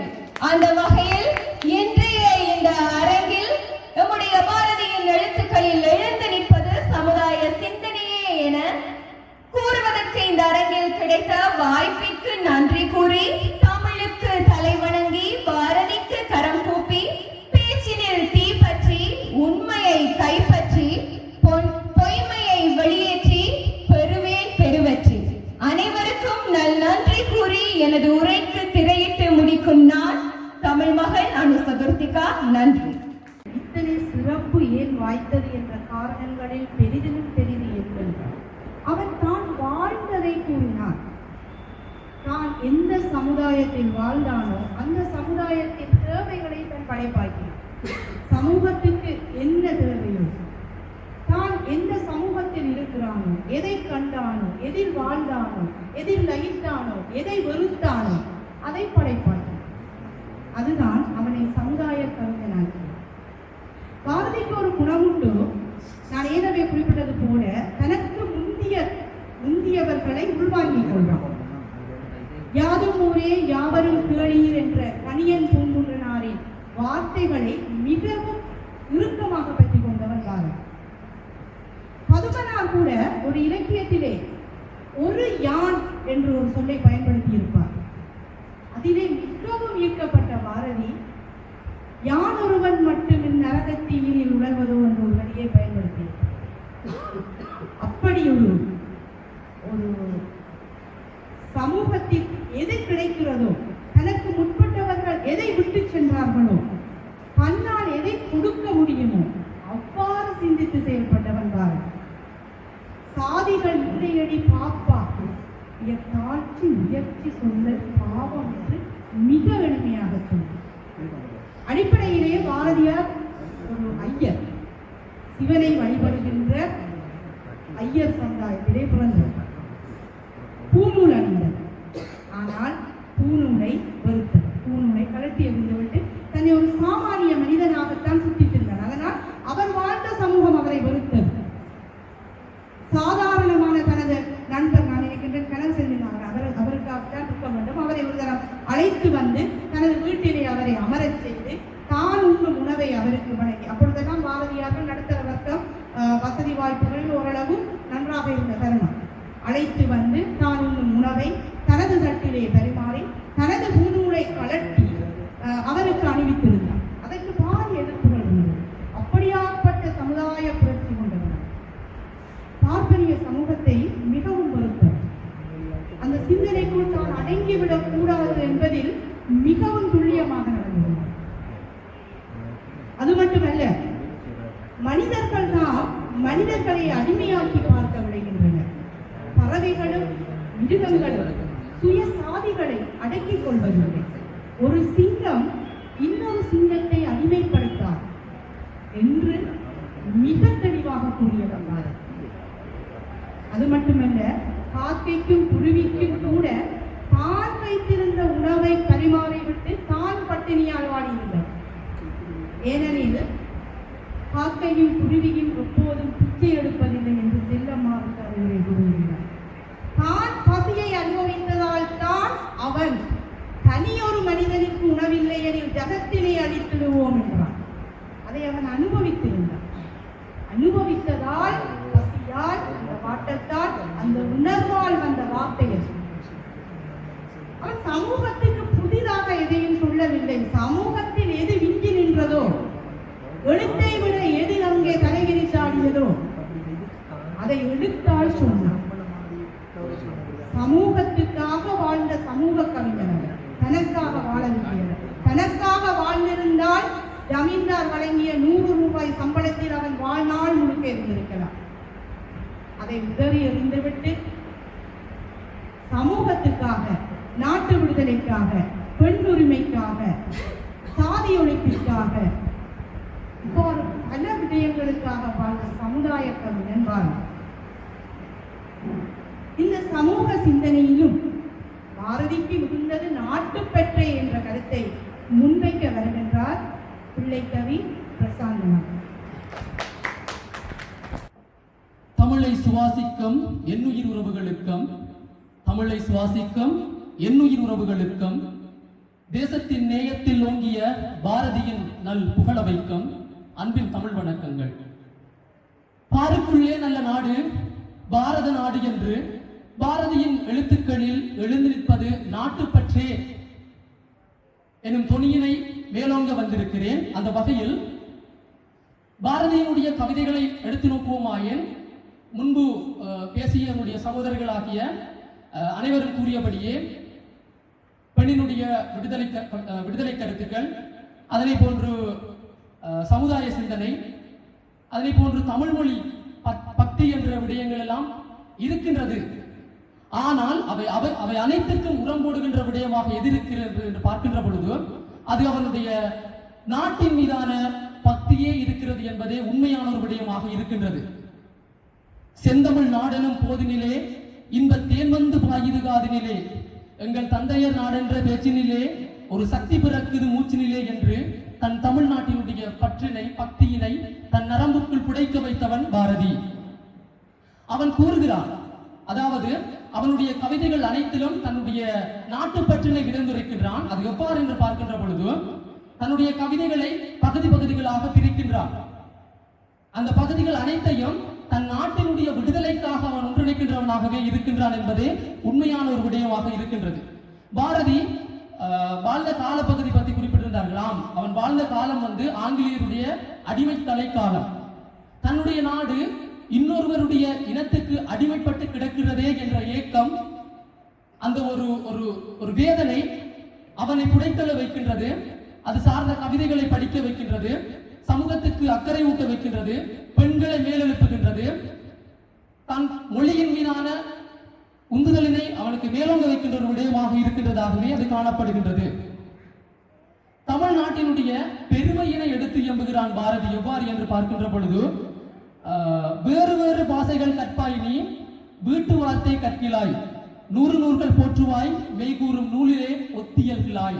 அதாவது வேற மொழிகளை கற்கிறோம், ஆனால் நம்முடைய நாட்டில் இருக்கின்ற நம்முடைய மொழியினை கற்காமல் இருக்கின்றோமே என்கின்ற விடயத்தினை அவன் அங்கு பதிவு செய்கிறவனாக இருக்கிறான்.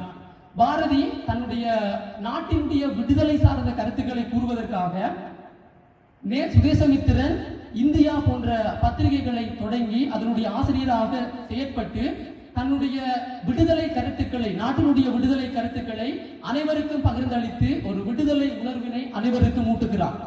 அந்த விடுதலை உணர்வினாலேயே அவன் பின்னால் ஆங்கிலேயரினால் தேடப்பட்டான் என்ற உண்மையும் அனைவரும் அறிந்த ஒரு விடயமாகவே இருக்கின்றது. சாதி, மதம், பெண்ணடிமை, மூடநம்பிக்கை, ஒற்றுமையின்மை, சமூக மாற்றம் போன்ற அனைத்து தரப்புகளையும் ஒன்றிணைத்து நாம் முயற்சிக்கின்ற பொழுதுதான் நம்முடைய நாட்டு விடுதலையினை பெற முடியும் என்பதில் பாரதி மிகவும் கண்ணியமாக இருந்தான் என்பது ஏற்றுக்கொள்ளக்கூடிய ஒரு விடயமாக இருக்கின்றது. எந்தையும் தாயும் மகிழ்ந்து குழாவி இருந்தது இந்நாடே, அதன் முந்தைய 1000 ஆண்டுகள் வாழ்ந்து முடித்தது மின்னாடே, அவர் சிந்தையில் 1000 எண்ணம் வளர்த்து சிறந்தது மின்னாடே, இதை வந்தனை கூறி என் மனதில் இருத்தி வாயுற வாழ்த்தேனோ, இதை வந்தே மாதரம் என்று வணங்கேனோ என்று தன்னுடைய நாட்டினுடைய தொன்மையினையும் அதனுடைய புகழினையும் சிறப்பினையும் அனைவருக்கும் எடுத்து எம்புகிறவனாக இருக்கின்றான். அதாவது தான் தன்னுடைய மூதாதையர் வாழ்ந்த இடமும் இந்த நாடுதான், நான் வாழ்ந்து கொண்டிருக்கின்ற நாடும் இந்த நாடுதான், எனக்கு பின்வருகின்ற என் சந்ததி வாழப்போகின்றதும் இந்த நாடுதான்.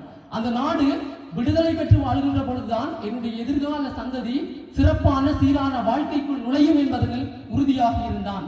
அதற்கு தேவையானது நாட்டினுடைய விடுதலை. அந்த நாட்டின் விடுதலைக்கு தேவையானது நம்மவர்களுடைய ஒற்றுமை என்பதை அனைவருக்கும் உரக்க ஒலிக்க செய்தவன் பாரதியாக இருக்கின்றான். புதுவையில் பாரதிதாசன் அனைவருக்கும் தெரியும்.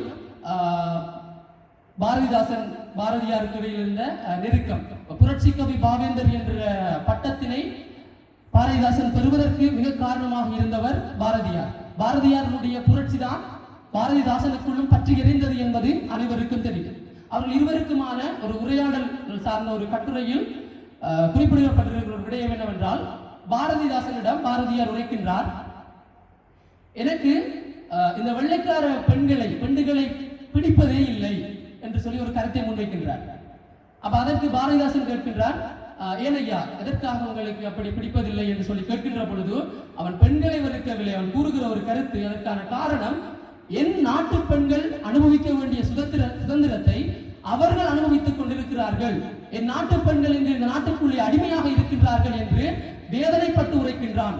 அங்கே தெரிகின்றது அவனுடைய நாட்டு மீதான பற்றும், நாட்டில் வாழுகின்ற அனைவரும் அடிமைத்தலையிலிருந்து மேலெழ வேண்டும் என்கின்ற அந்த ஊற்றம். தமிழ்நாட்டினுடைய புகழ்ச்சியில் அவன் உரைக்கின்ற இன்னும் ஒரு விடயம், இந்த நாடானது ஏன் இன்னும் அடிமைத்தான் பட்டு கிடக்கிறது என்றால், நாம் ஒன்றுபடாமல் இருக்கின்றோம். நம்முடைய சமுதாயமானது சாதி, அதே போன்று வேறு வேறு இனங்களாக பிரிந்திருப்பதே நம்முடைய ஒற்றுமைக்கு அது ஒரு பங்கமாக இருக்கின்றது. இந்த ஒற்றுமை குலைந்திருப்பதனால் தான் வெள்ளையர்கள் நம்மை ஆட்டி படைத்துக் கொண்டிருக்கிறார்கள், நம் நாட்டை அடிமைப்படுத்திக் கொண்டிருக்கிறார்கள் என்ற கருத்தினை அவன் முன்வைக்கிறான். எவ்வாறு என்று பார்க்கின்ற பொழுது பூனைக்குட்டி என்ற ஒரு பாடலில் பாரதி குறிப்பிடுகின்றான், வெள்ளை நிறத்தில் ஒரு பூனை எங்கள் வீட்டில் வளர்ந்து கண்டீர். வெள்ளை நிறத்தில் ஒரு பூனை எங்கள் வீட்டில் வளர்ந்து கண்டீர். பிள்ளைகள் பெற்றதன் பூனை அவை பேருக்கொரு நிறமாகும்.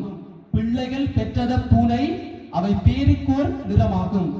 எந்த நிறம் இருந்தாலும் அவை ஒரே தரமன்றோ, எந்த நிறமாய் இருந்தாலும் அவை அனைத்தும் ஒரே தரமன்றோ, இந்த நிறம் சிறிதென்றும் இஃது ஏற்றம் என்றும் சொல்லலாமோ? வண்ணங்கள் வேற்றுமைப்பட்டால் அதில் மானுடர் வேற்றுமை இல்லை.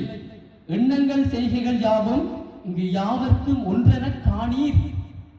ஆக நாம் நிறங்களாகவோ இனங்களாகவோ பிரிந்திருப்பதனால், நம்முடைய ஒற்றுமை குலைந்திருப்பதனால் என்றுமே நம்முடைய நாட்டினை மேலோங்க முடியாது, வளர்ச்சி காண முடியாது, ஒரு விடுதலையினை நாம் முன்னோக்க முடியாது என்று அனைவரும் ஒன்றுபட்டு உழைப்போம் என்பதனை அவன் அதிகமான வகையில் வெளிப்படுத்துவனாக இருக்கின்றான். அதுவும் பாரதியினுடைய கவிதைகளில் அதிகமான உணர்ச்சி பாங்கும் வெளிப்பட்டு நிற்கும். தன்னுடைய நாடு சார்ந்த உணர்ச்சி பாங்கினை வெளிப்படுத்தி இருப்பான். அதாவது தன் நாடு விடுதலை பெற்று விட்டது, ஐயோ என்னுடைய நாடு ஓங்கி விட்டது என்கின்ற அந்த ஒரு விடுதலை வேட்டை அவன் கவிதைகளில் சீறிப்பாய்ந்ததை நாம் காணக்கூடியதாகவே இருக்கின்றது. வந்தே மாதரம் எனும் பகுதியில் விடுதலை விடுதலை விடுதலை, பறையருக்கும் இங்கு தீயர் புலையருக்கும் விடுதலை, பரவரோடு குறவருக்கும் மறவருக்கும் விடுதலை, ஏழை என்றும் அடிமை என்றும் எவனும் இல்லை ஜாதியில், இழிவு கொண்ட மனிதர் என்றும் இந்தியாவில் இல்லையே என்று தன் நாட்டினை யாருமே விடுதலை பெறாமல் இருக்கக்கூடாது, அனைவருமே விடுதலை பெற்றுவிட்டார்கள் என்று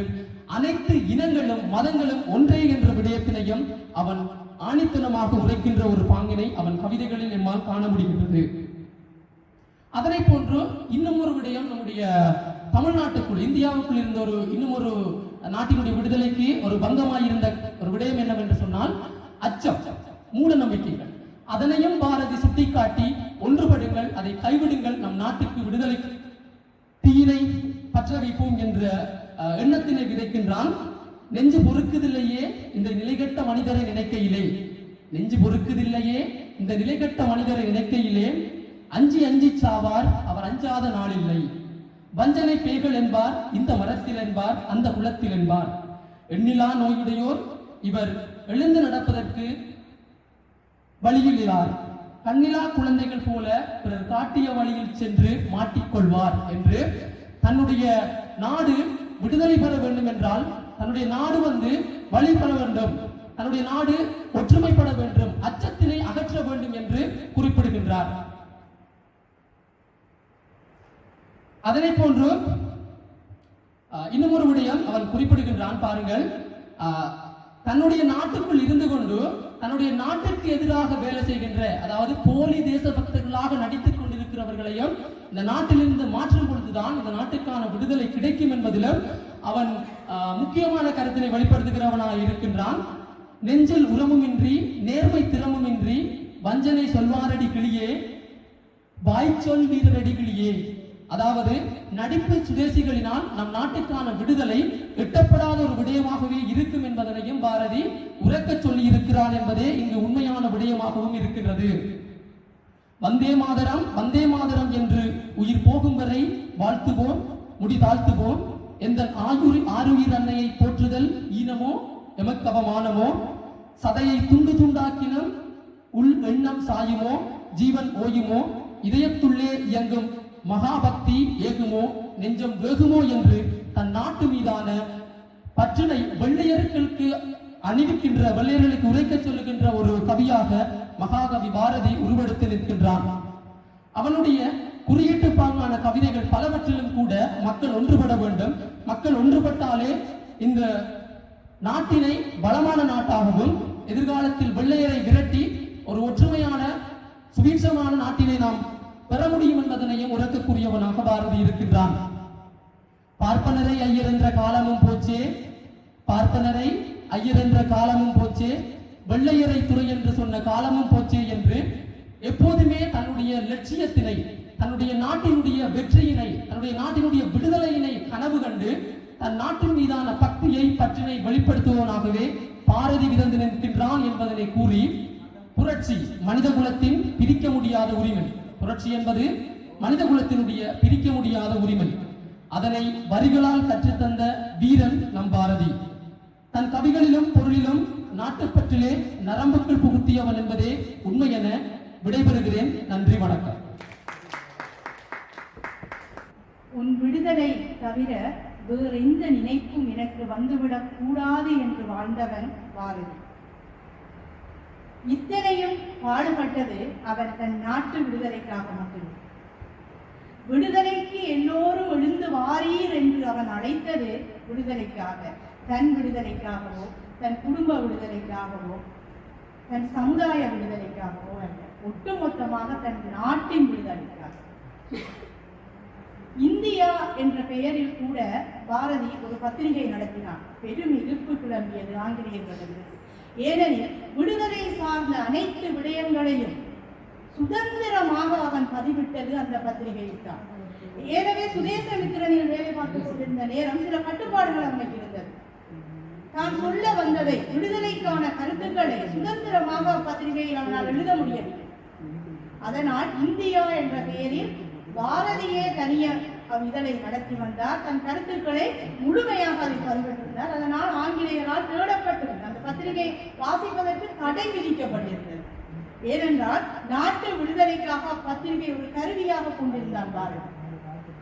அந்த பத்திரிகை எல்லோரும் வாசிக்க வேண்டும் என்று அவன் வீடு வீடாக பத்திரிகை சேர வேண்டும் என்பதை பெருமவாக கொண்டிருந்தார்.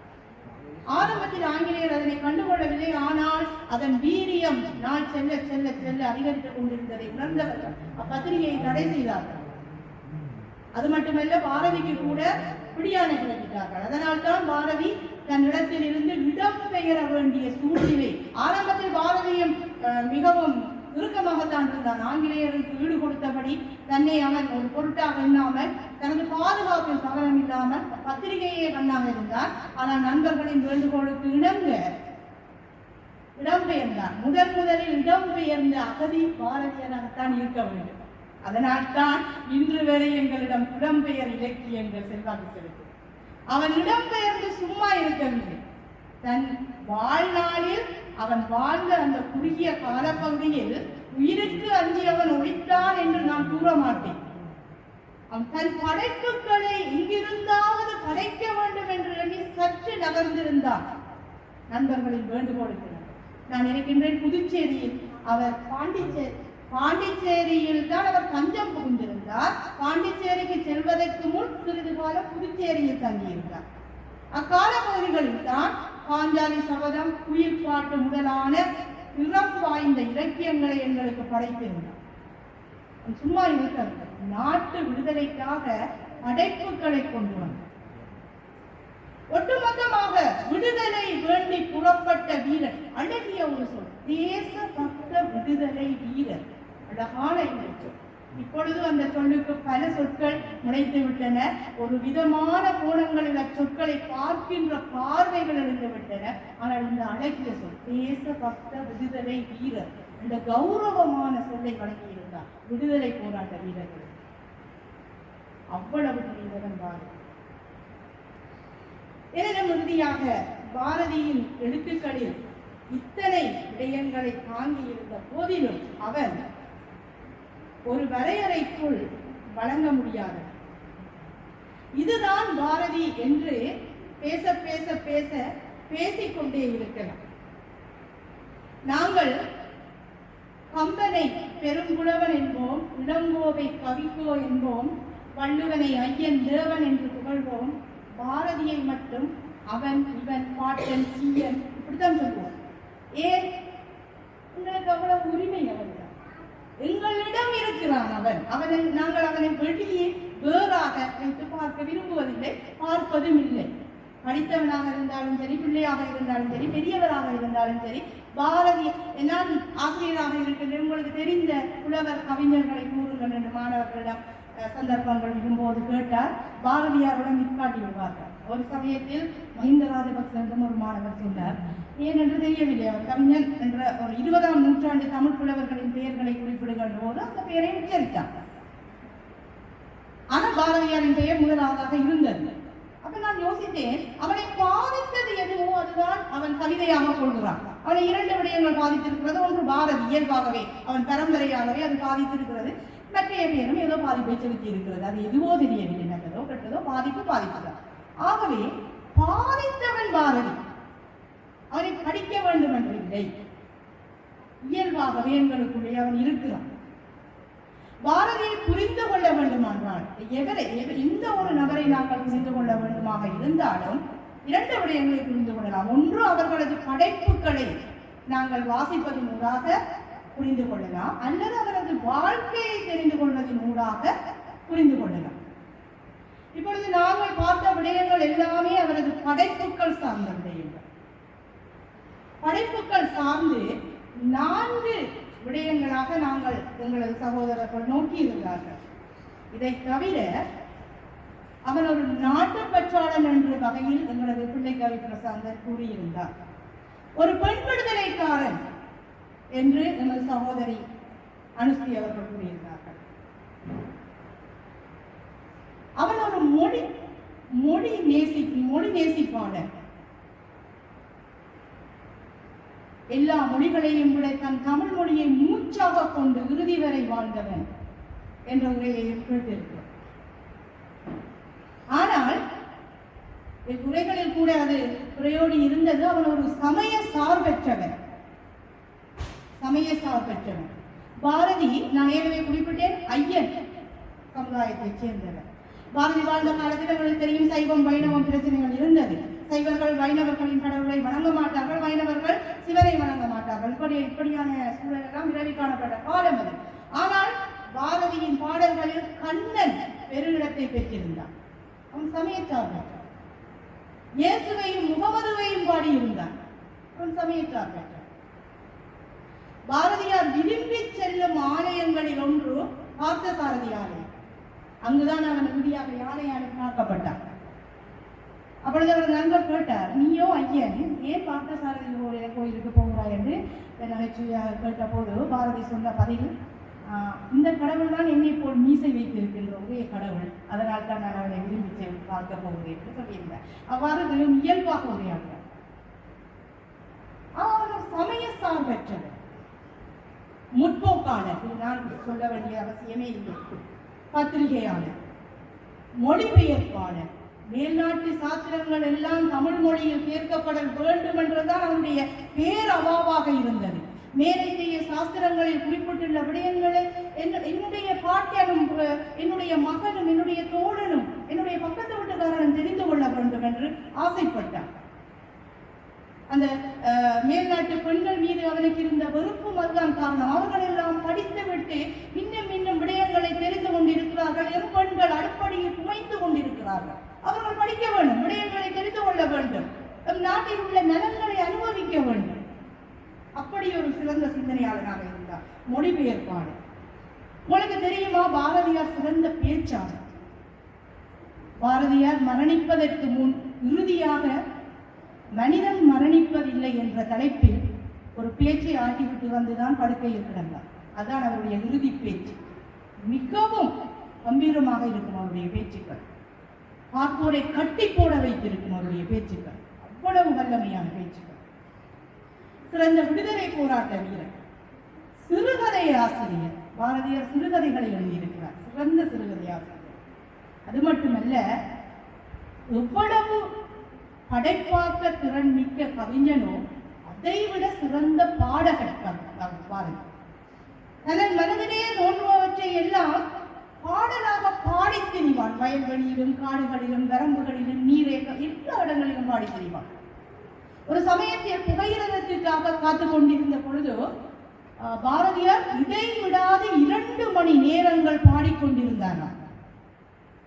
அவ்விடத்தில் எழுந்து அவருக்கு தோணியவற்றை பாட்டாக பாடிக்கொண்டே இருந்தாராம். அவ்வளவு அந்த ஒரு சுதி லயம் எல்லாம் அப்படி இருக்கும்.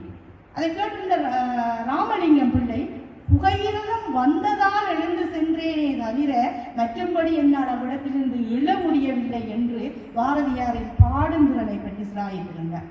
அவரது நண்பர்கள் கூட குறிப்பிடுவார்கள், இந்த பெண் விடுதலை பாடல்கள் எல்லாம் புதுமை பெண் என்ற பாடலை எல்லோரும் சேர்ந்து உரையாடி கொண்டிருந்த வேளையில் திடீரென்று எழுந்து பாடிய பாடல் தான் புதுமை பெண் என்று குறிப்பிட்டிருந்தார்கள். அவ்வளவு அழகாக பாடுவானாம் பாரதி. நாங்கள் இந்த சினிமா படங்களில் பாரதியார் படத்தை பார்த்த பொழுது அவர் பாடி திரிந்த அந்த காட்சிகள் வரும் பொழுது நான் கற்பனை பண்ணி இப்படித்தான் பாடி திரிந்திருப்பானா, இப்படித்தான் அவன் ராகத்தோடு இருந்திருப்பானா. ஆனால் அவன் உண்மையாகவே அப்படித்தான் பாடினான், அப்படித்தான் இருந்திருக்கிறான். ஒரு இயற்கை ரசிகன், தன்னை மறந்துலை. அவனை பைத்தியக்காரன் என்று நிறைய பேர் சொன்ன காரணங்களில் அதுவும் ஒன்று. தன்னந்தனியாக கூவி திரிந்ததுதான் அதற்கு காரணம். தன்னந்தனியாக இயற்கையோடு, இயற்கை செல்லம்மாவிடம் அடிக்கடி சொல்லிக் கொள்வது பாரதி, இயற்கையை உணர்ந்து கொள், இயற்கையை கற்றுக்கொள், இதைத்தான் அடிக்கடி கூறிக்கொண்டிருந்தார். ஆகவே இவ்வாறு பன்முகம் கொண்ட பாரதியை நாங்கள் குறிப்பிட்ட சில விடயங்களுக்குள் அடக்கி விடுவதை விட நாட்டுப்பற்று, மொழிப்பற்று, சமுதாயப்பற்று, பெண் விடுதலை என்ற சகல விதங்களையும் கொண்ட ஒரு மானுட கவிஞன், மானுட சிந்தனையாளன் என்று நான் அவனை சகலதில் சேர்ந்த மானுட சிந்தனையாளன் அவன், என் பாட்டன் என்று நான் அவனை குறிப்பிட விரும்புகின்றேன். இதை நீங்களும் ஒப்புக்கொண்டிருக்கிறீர்கள். எங்களுக்கு மானிடம் வாழ என்ன தேவையோ அதை சொன்னான், தான் மட்டும் வாழ தேவையானதை சொல்லவில்லை.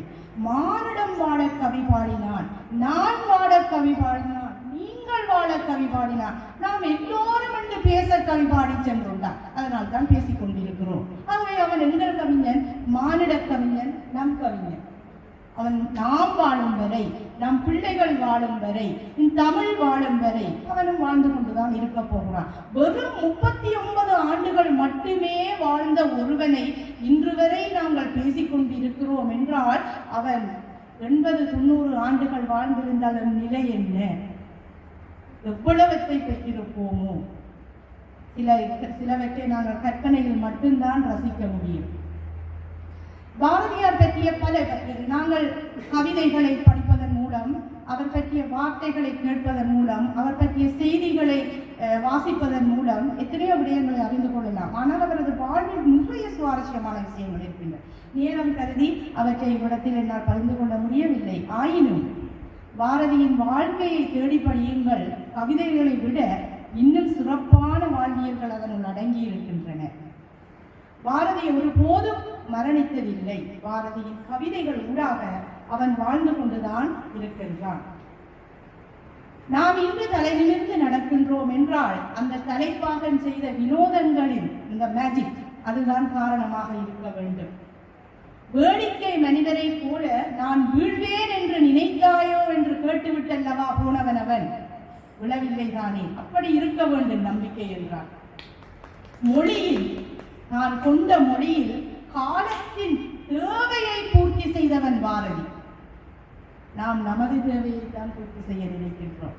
ஆனால் காலத்தின் தேவை, எமக்கான தேவையை பூர்த்தி செய்துவிட்டு சென்றவன் பாரதி. சென்றது இனி மீளாது மூடரே, நீர் எப்போதும் சென்றதையே சிந்தை செய்து கொன்றடிக்கும் கவலை எனும் புலியில் வீழ்ந்து குமையாதீர். சென்றதனை குறித்தல் வேண்டாம், இன்று புதிதாய் பிறந்தோம் என்று நீவீர். எண்ணமதை பின்னமுறை இசைத்துக் கொண்டு இன்று விளையாடி இன்புற்று வாழ்வீர். இமையெல்லாம் அணிந்து போம் இது முடிவாரா என்ற பாரதியின் வாக்கை உங்களுக்காக விட்டு சென்று மீண்டும் ஒரு சந்தர்ப்பத்தில் நாம் சந்திக்கலாம் என்ற நம்பிக்கையுடன் விடைபெறுகின்றேன். நன்றி. சொல்லாலே பார்வையாளர்களை கட்டி போட்ட சொல்லாடுகளம். உண்மையிலேயே இந்த சிறப்பு நிகழ்வின் சிறப்பங்கம் என்பதில் நாம் பெருமை கொள்கின்றோம். மீண்டும் ஒரு முறை இந்த சொல்லாடு களத்தை நிகழ்த்தி சென்ற அனைவருக்கும் உங்களது கரங்களை தட்டி மரியாதை செலுத்துமாறு கேட்டுக்கொள்கிறேன். சொற்ப நேரத்தில் பாரதியின் நுட்பமுறைத்த சொல்லாடுகளம். பாரதி ஒரு பாடகன் அல்ல, கவிஞர் அல்ல, அவன் ஒரு வாழ்வியல் என்பதை என் மனதில் பதித்து சென்றிருக்கிறது. சொல் இங்கு ஆடியது உங்கள் மனங்களில் துள்ளும் என்ற நம்பிக்கையோடு நாம் அடுத்த நிகழ்வுக்கு செல்வோம். அந்த வகையில் இங்கு அரங்கை சிறப்பித்த அனைவரையும் மதிப்பு செய்யும் நேரம். அந்த வகையில் நிகழ்வுகளை ஆற்றிய மாணவ மாணவிகளை பாராட்டி மதிப்பு செய்வதற்காக நாம் இங்கு அழைப்பது எமது பிரதம அதிதி கோர்மைப்பற்று பிரதேச செயலகத்தின் கலாசார அபிவிருத்தி உத்தியோகத்தர் திருமதி ரதி தேவி ஜஸ்டின் போர் அம்மணி அவர்கள். சஹஸ்ரா பிரகாஷ் அவர்களுக்கு இந்த பாராட்டு சான்றிதழ் இங்கே வழங்கி கௌரவிக்கப்படுகின்றது.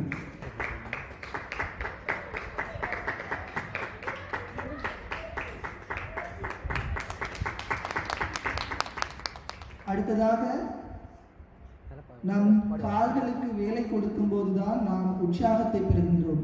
பயணம் ஒரு சிறந்த பாடம் என்பதை பாப்பாக்களுக்கு ஊட்டிய ஓடி விளையாடு பாப்பா பாடலுக்கு அழகியதொரு நடனத்தை ஆற்றிச் சென்ற பிரணவாலயா கலாமித்திர மாணவர்களுக்கு சான்றிதழ் வழங்கி கௌரவிக்கும் வேளை அந்த வகையில் பாரதி நடனத்தை நிகழ்த்திய ஜே சுபிக்ஷா அவர்களை அன்போடு அழைக்கின்றோம். அடுத்ததாக தி தசாரசி அவர்களை அன்போடு அழைக்கின்றோம். அடுத்ததாக ஷ அகன்யா அவர்களை அன்போடு அழைக்கின்றோம்.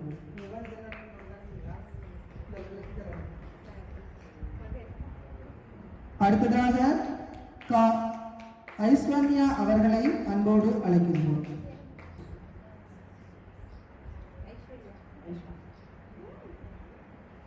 அடுத்ததாக நானா அஸ்ரிதா அவர்களை அன்போடு அழைக்கின்றோம்.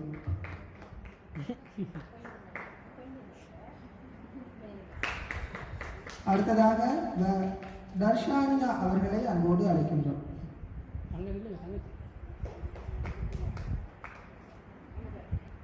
அடுத்ததாக முண்டாசு கவிக்கு மகுடம் எனும் தொனிப்பொருளில் அழகியதொரு கவிதையை எமக்கு வழங்கிய கவிஞர் சுஜி பொற்செல்வி அவர்களை அன்போடு அழைக்கின்றோம்.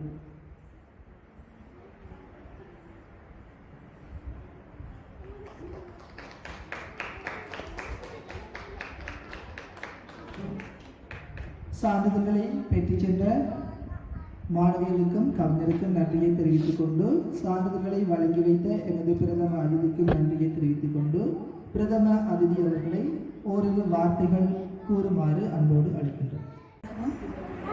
பொது நூலகமும் நடாத்தி மகாகவி பாரதியாரை 142வது பெருமங்கள் நாளினை முன்னிட்டான சிறப்பு நிகழ்வு முண்டாசி கவிக்கு மகுடம் என்னும் நிகழ்வுக்கு என்னையும் பிரதம அதிதியாக அழைத்தமைக்காக எனது முதற்க நன்றிகளை தெரிவித்துக் கொள்கின்றேன். அத்துடன் பேத்தாளை புலானந்த கலை இலக்கிய மன்றத்தினால் இவ்வாறான கல நிகழ்வுகள் அடிக்கடி நடைபெற்றுக் கொண்டிருக்கிறேன் நினைக்கின்றேன். அவர்களோட கலைப்பணிகள் மேல்மேலும் சிறப்படைய வேண்டும் நான் வாழ்த்துகின்றேன். மேலும் இந்த முண்டாசு கவிக்கு மகுடம் என்னும் நிகழ்விலே இன்றைய நாளிலே நிகழ்வுகளை திறம்பட வழங்கி கொண்டிருந்த சிறுவர்கள் பாரதியார் அந்த நினைவு தினத்தை முன்னிட்டு சிறுவர்களின் அந்த நடனங்கள், கவிதைகள், பேச்சு, பாடல்கள், வரவேற்பு நடனங்கள் எல்லாமே நல்ல சிறப்பாக அந்த மாணவர்களால் இங்கு அரங்கேற்றப்பட்டது. அதேபோல் இன்றைய நிகழ்விலே சொல்லாடு களத்திலே மிக சிறப்பாக தொகுத்து வழங்கிய அனைவருக்கும் எனது வாழ்த்துக்கள். மேலும் என்னை இந்த நிகழ்வுக்கு பிரதமதியாக அழைத்தமையிட்டு மீண்டும் ஒரு முறை நன்றியும் வாழ்த்துக்களை தெரிவித்துக் கொண்டு பாரதியாரின் சிறிய ஒரு பாடலை பாடலாம் நினைக்கிறேன். ஆசை முகம் மறந்து போச்சு, ஆசை முகம் மறந்து போச்சு, இது யாரிடம் சொல்வேனடி போடி, ஆசை முகம் மறந்து போச்சு, யாரிடம் சொல்வேனடி போடி,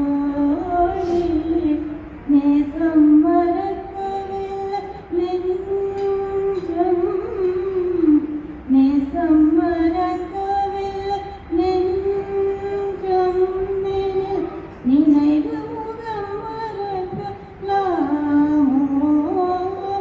ஆசை முகம் மறந்து போச்சே, யாரிடம் சொல்வேன்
யாரிடம் சொல்வேனடி தோழி.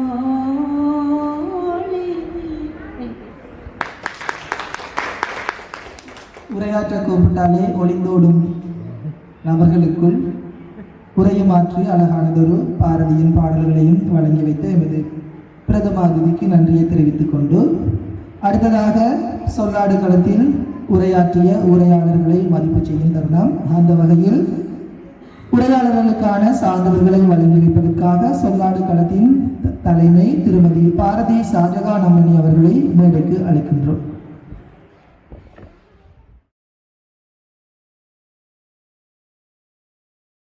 சான்றிதழ்களை பெற்று சென்ற உரையாளர்களுக்கும் வழங்கி வைத்த தலைமைக்கும் நன்றியை தெரிவித்துக் கொள்வதோடு அடுத்ததாக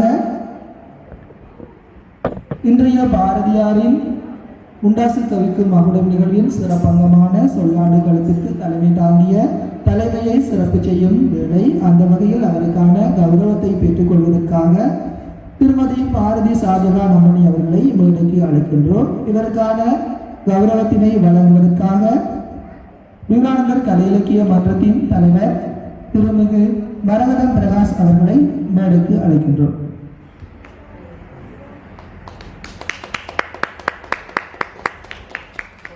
வாழ்வுகள் தாழ்வுமில்லை என்றும் மாண்புடன் வாழ்வோமடா கேளடா மானிடவா. முண்டாசு கவிக்கு மகுடம் சூடும் மகாகவி பாரதியாரின் 142வது பெருமங்கல நாளினை முன்னிட்டான சிறப்பு நிகழ்வின் இறுதி அங்கமாக செய்நன்றி உரைத்தல். பேத்தாளை விவேகானந்தர் கலை இலக்கிய மன்றமும் பேத்தாளை பொது நூலகமும் இணைந்து நடாத்திய மகாகவி பாரதியாரின் 142வது பெருமங்கல நாளினை முன்னிட்டான முண்டாசு கவிக்கு மகுடம் எனும் சிறப்பு நிகழ்வு சிறப்புற நடைபெறுவதற்கு இந்த நிகழ்வை ஒருங்கமைத்து அதற்கான ஒத்தாசைகளையும் திட்டங்களையும் ஆலோசனைகளையும் வழங்கிய எமது மன்ற உறுப்பினர்கள் மற்றும் இந்த நிகழ்வுக்கான அனைத்து ஏற்பாடுகளையும் குறிப்பாக அரங்க ஏற்பாடுகள் உணவு ஏற்பாடுகள் என அனைத்தையும் செய்து தந்த பேத்தாளை பொது நூலக உத்தியோகர்களுக்கும் எமது குறுகிய கால அழைப்பை ஏற்று மனம் கோணாது இந்த நிகழ்வை திறம்பட செய்து தந்த இந்த நிகழ்வை அலங்கரித்த எமது பிரதம அதிதி கோர்லைப்பற்று பிரதேச செயலக கலாசார அபிவிருத்தி உத்தியோகத்தர் திருமதி ரதிதேவி ஜெயஸ்ரீன் போல் அவர்களுக்கும்